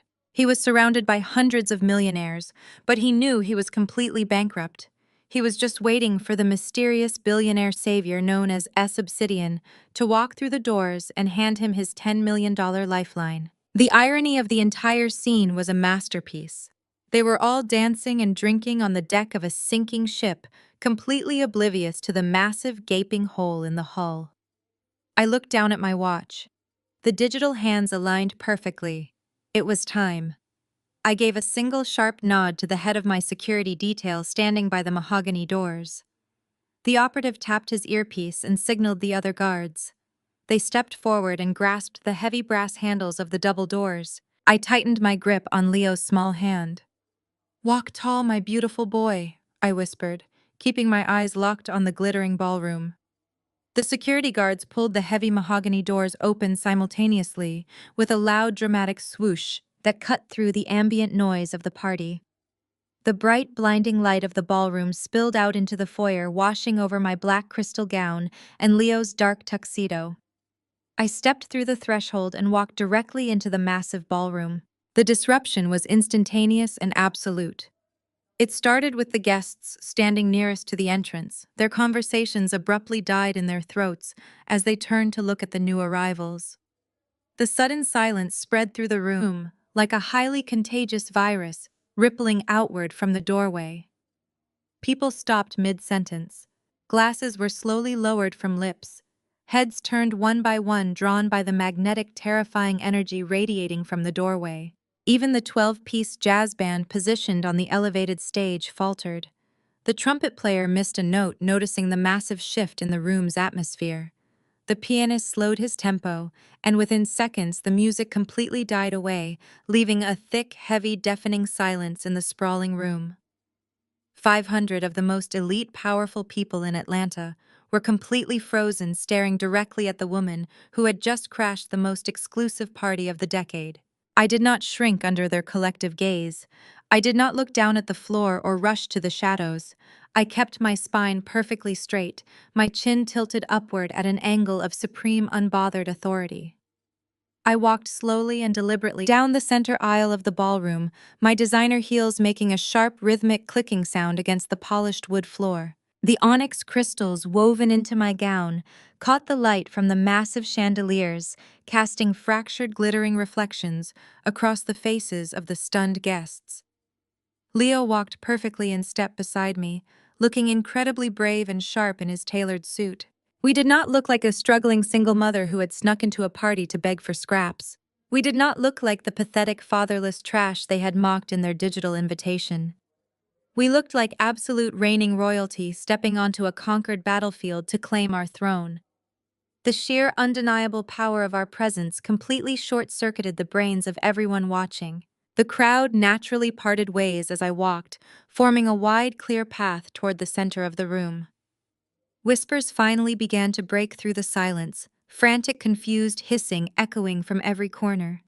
"Is that Sophie?" someone murmured in shock. "Look at that dress," another whispered, sounding entirely breathless.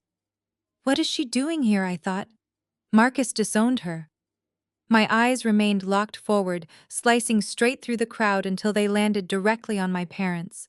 Marcus and Dolores had completely frozen. The flawless, polished smiles had physically melted off their faces, leaving behind a raw, terrifying vulnerability. My father looked like he had just been struck by lightning. His jaw hung slightly open, his eyes wide and unblinking. The champagne flute in my mother's hand began to tremble so violently that the golden liquid splashed over the crystal rim and dripped onto her expensive gold sequin dress. She could not process the visual data her brain was receiving. She had banished the daughter she had painted as a destitute failure, was walking through the Grand Magnolia, looking richer and more powerful than every single person in the room combined. A few feet away, Chloe noticed the sudden silence and turned to look. The moment her eyes locked on, the smug, arrogant expression on her face was instantly obliterated. Her eyes widened in sheer, unadulterated horror. She looked at the breathtaking haute couture gown draping my body, a dress that easily cost more than her sleek silver Porsche, and her brain completely malfunctioned. She could not reconcile the wealthy, terrifying woman walking toward her with the quiet, submissive sister she loved to torment. Brad stood frozen beside her, his pale blue eyes darting wildly between me and the heavy security presence that had flooded into the room behind me. He recognized the absolute lethal confidence in my stride, the exact same confidence I had shown when I shoved the cash into his breast pocket on the driveway. The pristine, elegant etiquette of the Buckhead elite was suddenly and violently shattered. Chloe completely lost her mind. The pure primal threat of my presence triggered a hysterical panic deep inside her chest. She dropped Brad's arm, taking a frantic step forward. Her voice, an ugly, shrill screech, ripped through the silent ballroom, echoing off the vaulted ceilings. "Security!" she screamed, pointing a manicured, trembling finger directly at my face. "Security, get over here right now. Who let the trash in? Drag her and that kid out of here right now before they ruin everything. Drag them out." Chloe's ugly, shrill scream hung in the air like a physical weapon, but it did not make me flinch. My mother and father suddenly snapped out of their paralyzed state. The sheer panic of losing control in front of their elite audience pushed them into a blind, desperate rage. Marcus and Dolores rushed forward, pushing past their wealthy friends and knocking against the edges of the linen-covered tables. My father's face was a mottled dark red, a terrifying mixture of extreme embarrassment and pure unrestrained fury. My mother was trailing right beside him, her gold sequin dress stained with the expensive champagne she had just spilled. They marched directly toward me, closing the distance with aggressive, heavy steps. They thought they could simply bully me back into submission, just like they had done when I was a teenager. They thought they could use volume and intimidation to erase the massive threat I posed to their perfect, flawless narrative. "Are you actively trying to embarrass us to death?" My father hissed, his voice a harsh, terrifying whisper, designed to be heard only by me and the guests immediately surrounding us. He stopped just 3 feet away, glaring down at me with absolute hatred. "Look at yourself, Sophie. You have absolutely no money, no husband, and no class. You drag your illegitimate child into the most important night of our lives just to throw a tantrum and seek attention. Get out of this building right now before I have you arrested for trespassing. My mother pointed a shaking manicured finger directly at my face, her eyes wide and completely unhinged. You are a massive disgrace to the Williams name, she spat, her voice trembling with raw, desperate anger.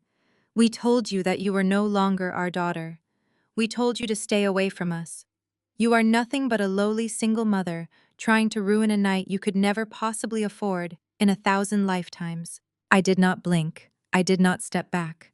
I kept my chin perfectly level, absorbing their toxic waste with the calm, absolute detachment of a bulletproof wall. Leo squeezed my hand slightly, and I gently stroked his thumb with mine, letting him know he was entirely safe and that these monsters could not touch him. Then Brad stepped forward. He pushed past my father, his pale face flushed with arrogant indignation. He positioned himself right in front of me, puffing out his chest in his custom-tailored gray suit. He raised his arm and pointed his index finger directly an inch from my nose. He was utilizing the full heavy weight of his unearned white privilege, convinced that his mere presence was enough to terrify a black woman into absolute obedience. I paid for this venue, Brad demanded, his voice booming loud enough for the first 5 rows of elite guests to hear clearly. I personally sponsored this event. You have absolutely no right to be here standing on my red carpet. I demand that you turn around and leave my party immediately. The absolute monumental irony of his statement was almost too sweet to endure. Brad was standing in a massive historic building that I owned, screaming at me about paying for a party that was currently sitting on my operational desk as a massive unpaid, heavily deferred invoice. He was demanding my physical removal from my own commercial property while actively hiding his impending total corporate bankruptcy. He thought he was a powerful king defending his majestic castle. He had absolutely no idea he was a trespassing peasant shouting at the actual reigning monarch. I looked at Brad's pointing finger and then looked directly into his pale, panicked blue eyes. I did not say a single word in my defense. I did not need to. The heavy sound of tactical boots marching across the polished wooden floor broke the thick, suffocating tension. The head of the Grand Magnolia security detail was approaching rapidly from the western corridor. He was a massive, imposing man, dressed in a sharp black suit, with a discreet communication earpiece curled around his ear. 4 other heavily armed security operatives flanked him, moving with strict military precision. Chloe's face lit up with a vicious, triumphant smile. She thought her screaming had worked.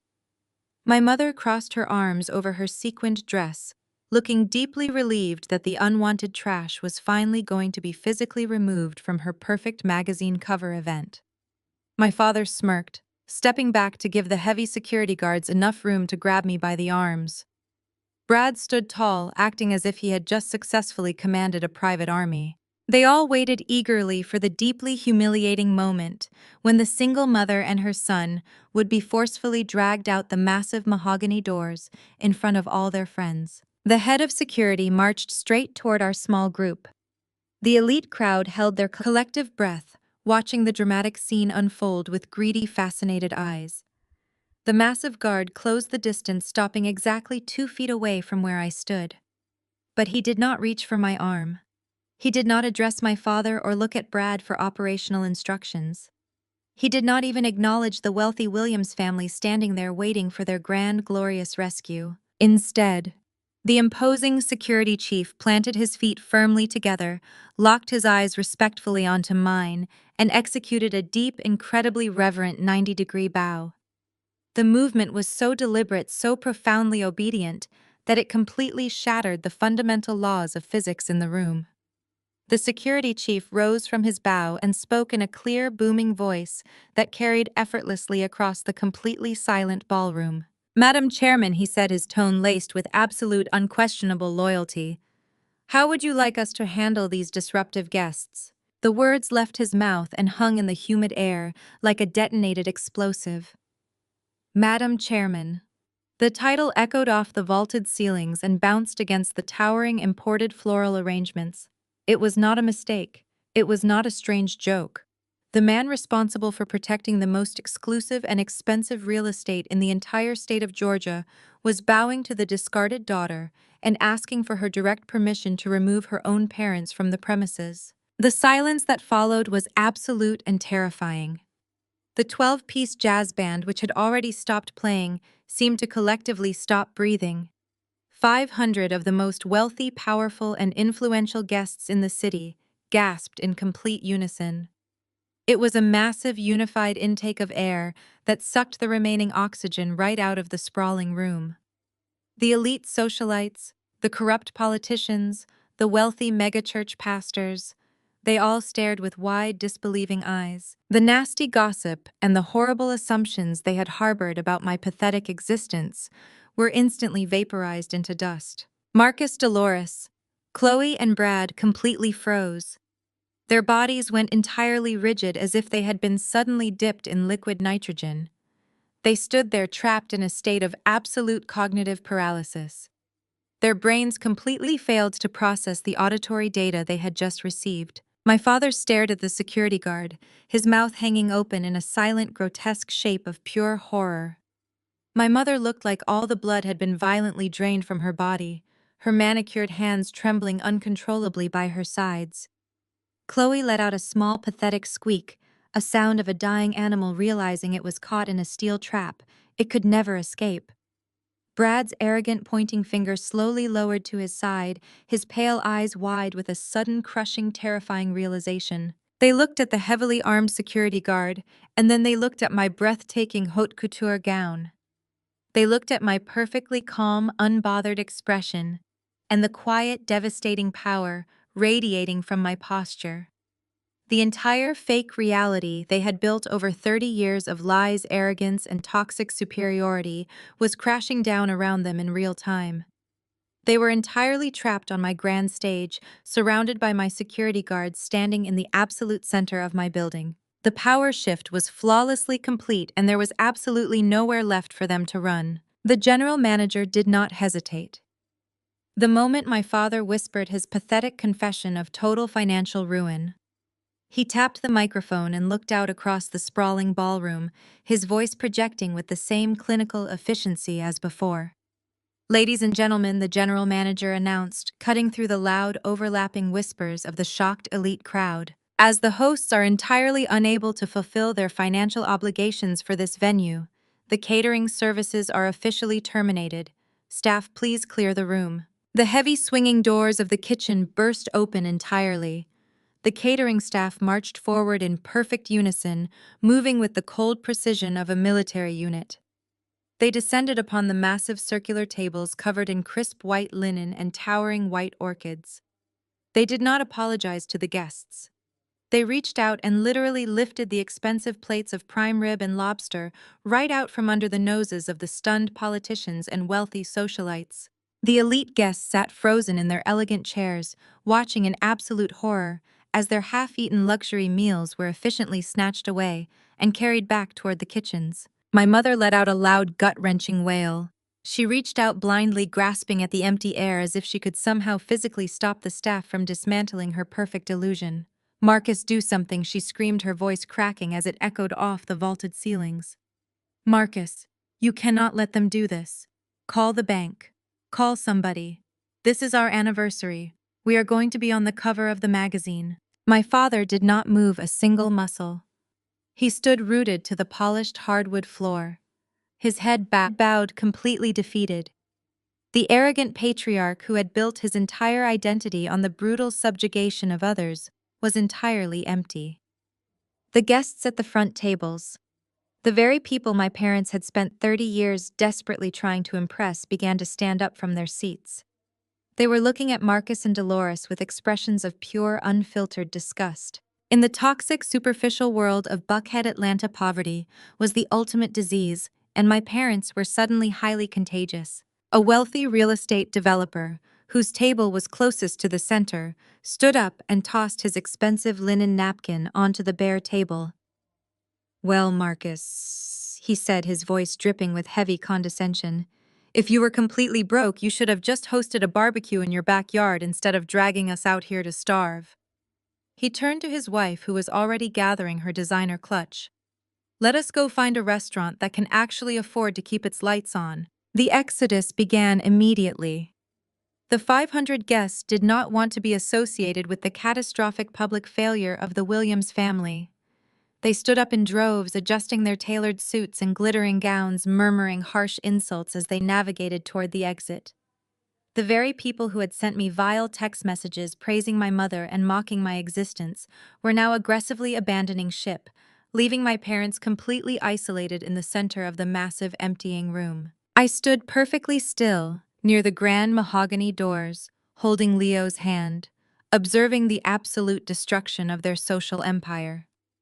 Leo looked up at me, his large brown eyes full of innocent curiosity. "Why are they taking the food away, Mommy?" he asked, his sweet voice a stark contrast to the heavy toxic atmosphere of the room. "Because these people tried to buy things they could never afford." "My brave boy," I whispered softly, squeezing his small warm hand. "And in the real world, we always have to pay our debts." Chloe was shaking violently. She grabbed Brad's arm, digging her manicured fingernails deep into the fabric of his custom gray suit. "Brad, we have to do something," Chloe begged, her voice a high-pitched, shrill whine of absolute panic. "Pay the man, Brad. Just give him your black card. We cannot let everyone leave. We will be a laughingstock for the rest of our lives. Please just pay the $150,000. Brad physically recoiled from his wife. He jerked his arm out of her frantic grip, his pale blue eyes wide with pure, unadulterated terror. He was staring directly at me, ignoring his weeping wife and his broken in-laws. He was connecting the final massive dots in his panicked brain. He realized that the woman holding the deed to the Grand Magnolia was the exact same woman who owned the anonymous shadow corporation he had just begged for a $10 million bailout. He realized that the exact same woman he had thrown money at in the driveway currently held the secret, heavily leveraged mortgage to his own Buckhead mansion. "I am not paying for anything," Brad choked out, his voice trembling with a deep, foundational fear. He took a step backward, physically distancing himself from the toxic radioactive fallout of the Williams family. "I do not have that kind of cash liquid right now, Chloe. I cannot just drop 150 grand on a party." Chloe stared at her husband as if he had just sprouted a second head. "What are you talking about?" she screamed, her face contorting with ugly, raw desperation. "You are a venture capitalist. You just closed a massive deal last month. You said we were flush with cash. You said you were the savior of this family. Write the check, Brad, before our entire reputation is completely destroyed." Brad shook his head rapidly, sweat pouring down his temples. He backed away from her, his eyes darting frantically toward the heavy security presence flanking my sides. "You do not understand, Chloe," he whispered, his arrogant facade completely, entirely obliterated. "There is no money, there is nothing left." My mother Dolores fell to her knees right there in the center of the ballroom. The expensive gold sequin dress pooled around her on the polished floor. She buried her face in her hands, sobbing uncontrollably, as the last of the elite guests filtered out the side doors, refusing to even look at her. The towering floral arrangements of white orchids sat uselessly on the bare tables. The silent, empty champagne fountains looked like sad glass monuments to their spectacular failure. The 12-piece jazz band had quietly packed their instruments and slipped out the back exit, leaving the massive room echoing only with the sound of my mother's pathetic weeping. I took a slow, deliberate step forward, the dark onyx crystals of my haute couture gown catching the harsh, bright light of the massive chandeliers. My designer heels clicked sharply against the floor, a lethal, steady countdown marking the final moments of their existence in my world. The security operatives moved flawlessly with me, maintaining a strict protective perimeter as I approached the absolute epicenter of their ruin. I stopped a few feet away from my father. He slowly raised his head to look at me. His eyes were red-rimmed and hollow. The man who had told me I was dead to him, the man who had kicked my son's favorite toy into the dirt, looked like a hollow, empty shell. He opened his mouth to speak, perhaps to offer some pathetic, desperate apology, but the words died in his throat. He knew there was absolutely no mercy left in the universe for him. The general manager stepped down from the stage carrying the black postcard reader. He walked over and handed it to Desmond, who was standing dutifully by my side. The administrative execution of their social standing was flawlessly complete. You wanted a grand spectacle, Dolores, I said, my voice cutting through her loud sobbing, forcing her to look up at me from the floor. You wanted 500 people to witness the absolute peak of the Williams family dynasty. You wanted to show every single person in Buckhead that I was a lowly single mother who chose to be an embarrassment to your pristine legacy. My mother reached out a trembling hand toward the hem of my midnight black gown, but she did not dare touch the fabric. Sophie, please. She choked out, her makeup running down her face in dark, ugly streaks. We made a mistake. We were wrong. We are your parents. You cannot just leave us here like this. We have lost everything. You lost everything. The exact moment you decided that public perception was more important than your own flesh and blood.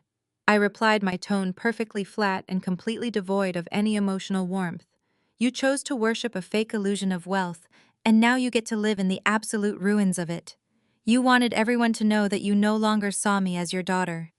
Congratulations, Dolores.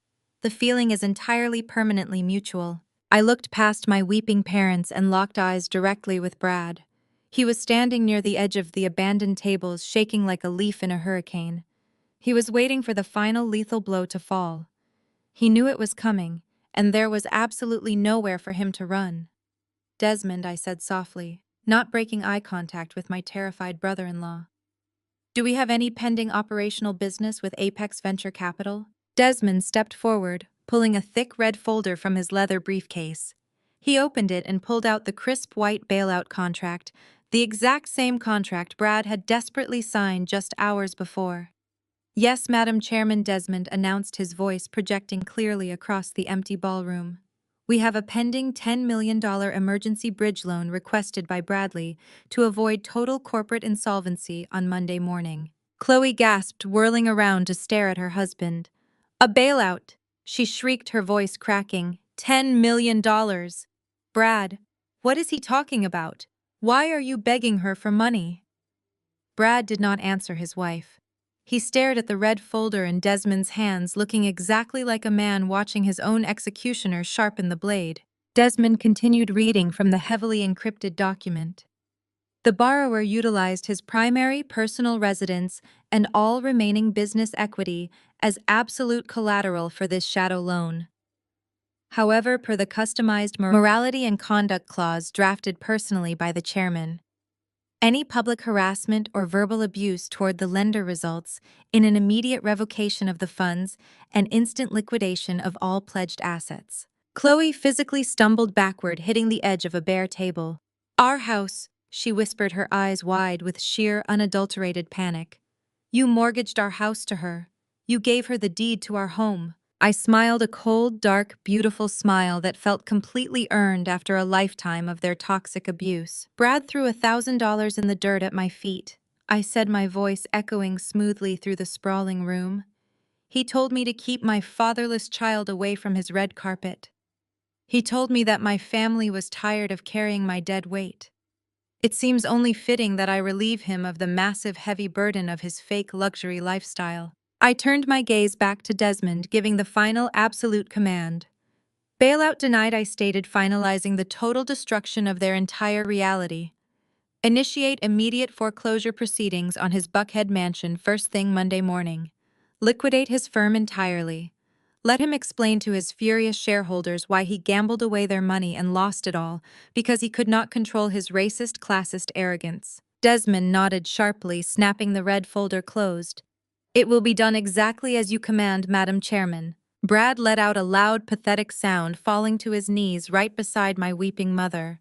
The realization that he had just lost his house, his company, and his entire future because he tried to bully the wrong black woman completely broke his fragile, arrogant mind. Chloe stood over him, screaming frantically, beating her fists against his shoulders, demanding to know how he could have been so incredibly stupid. The perfect, wealthy, elite Williams family was officially reduced to a sobbing, screaming mess on the floor of a venue they could never afford. They were completely bankrupt, entirely exposed, and completely stripped of every single thing they had ever valued. They had tried to bury me in the dark to protect their shiny, hollow legacy, and instead, they had handed me the exact shovel I needed to bury them all alive. I did not say another word to them. There was absolutely nothing left to discuss. The ultimate flawless justice had been beautifully, brutally served. I tightened my grip gently on Leo's hand.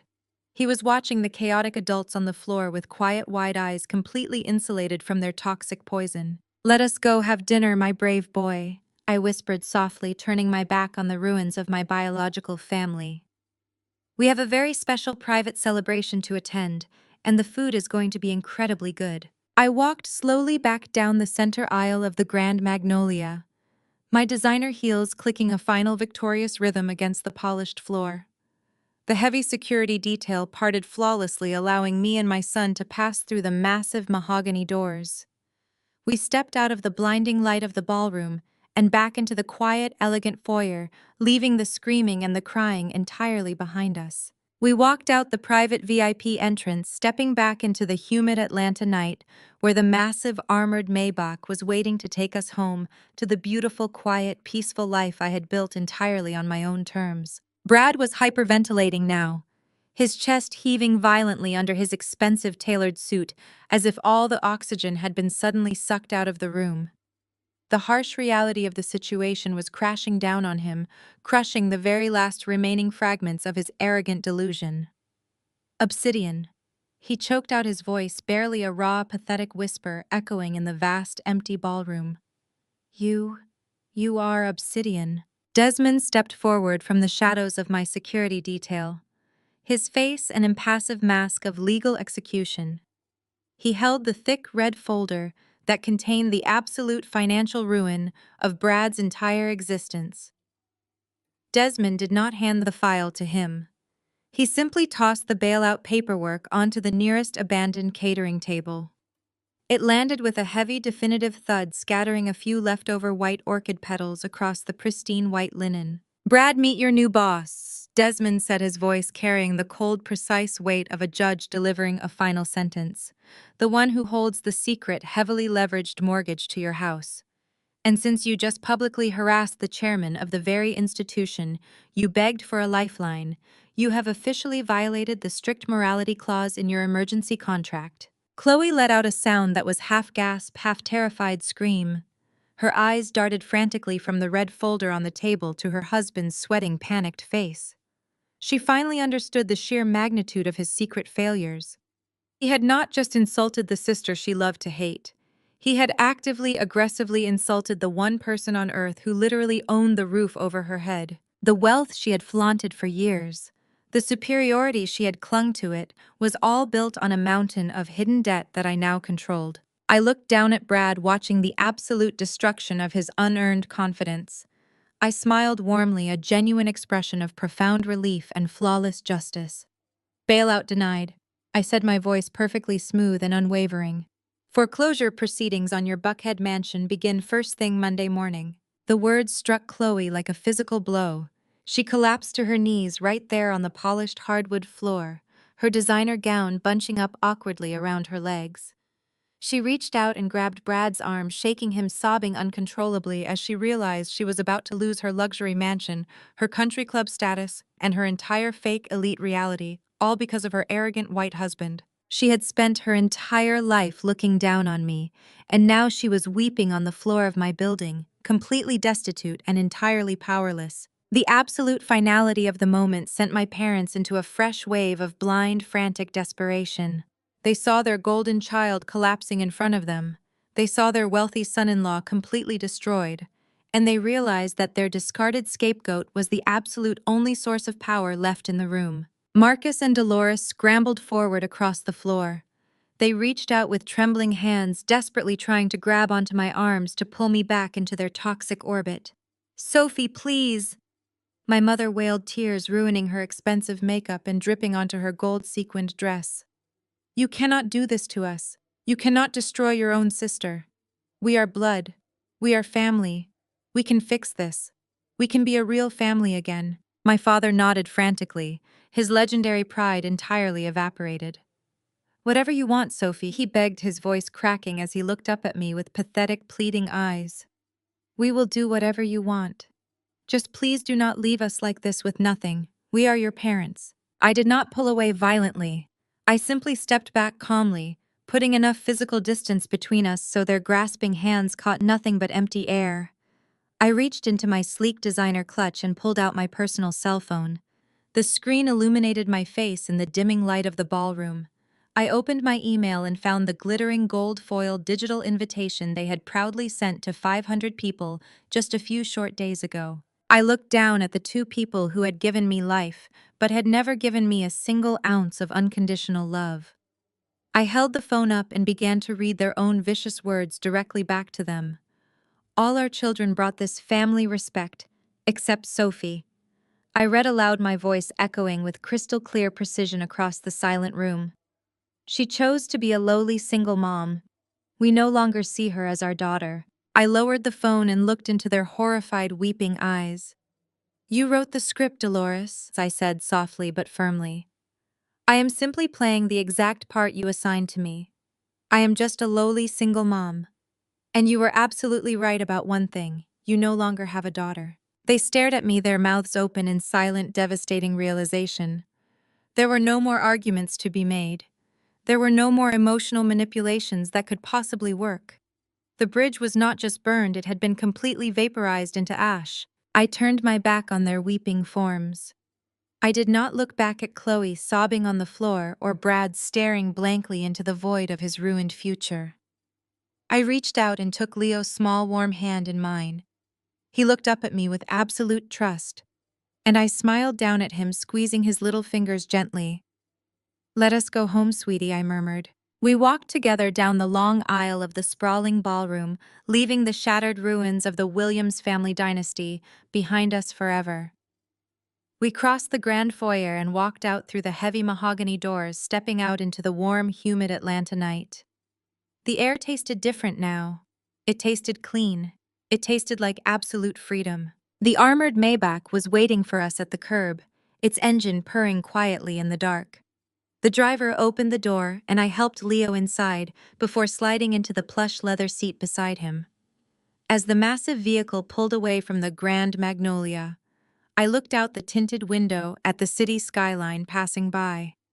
The heavy, suffocating weight of my childhood, the constant need for approval, the endless toxic comparisons, it was all completely gone, lifted from my shoulders permanently. We were not driving back to the tiny, rundown apartment. We were heading to a private reserved dining room at one of the finest restaurants in the city. Waiting there were Desmond, my loyal executive team, and a small circle of true, genuine friends who had supported me when I had absolutely nothing. They were the people who knew the real me. They were my actual family. I leaned my head back against the soft leather seat, listening to Leo happily chatter about what he wanted for dessert, and for the very first time in my 32 years of life, I felt entirely perfectly free. The story of Sophie teaches us that our true worth is never defined by those who are blinded by superficial status, even if they are our own flesh and blood. When toxic family members try to tear you down to elevate themselves, the most powerful response isn't shouting or begging for their approval. It is building your own undeniable success in absolute silence. True power lies in establishing unbreakable boundaries and creating a chosen family that values your character over your bank account. Ultimately, losing a toxic family isn't a tragic ending. It is the necessary foundation for absolute freedom. If you've ever had to walk away from a toxic environment to build your own empire, share your story of resilience in the comments below.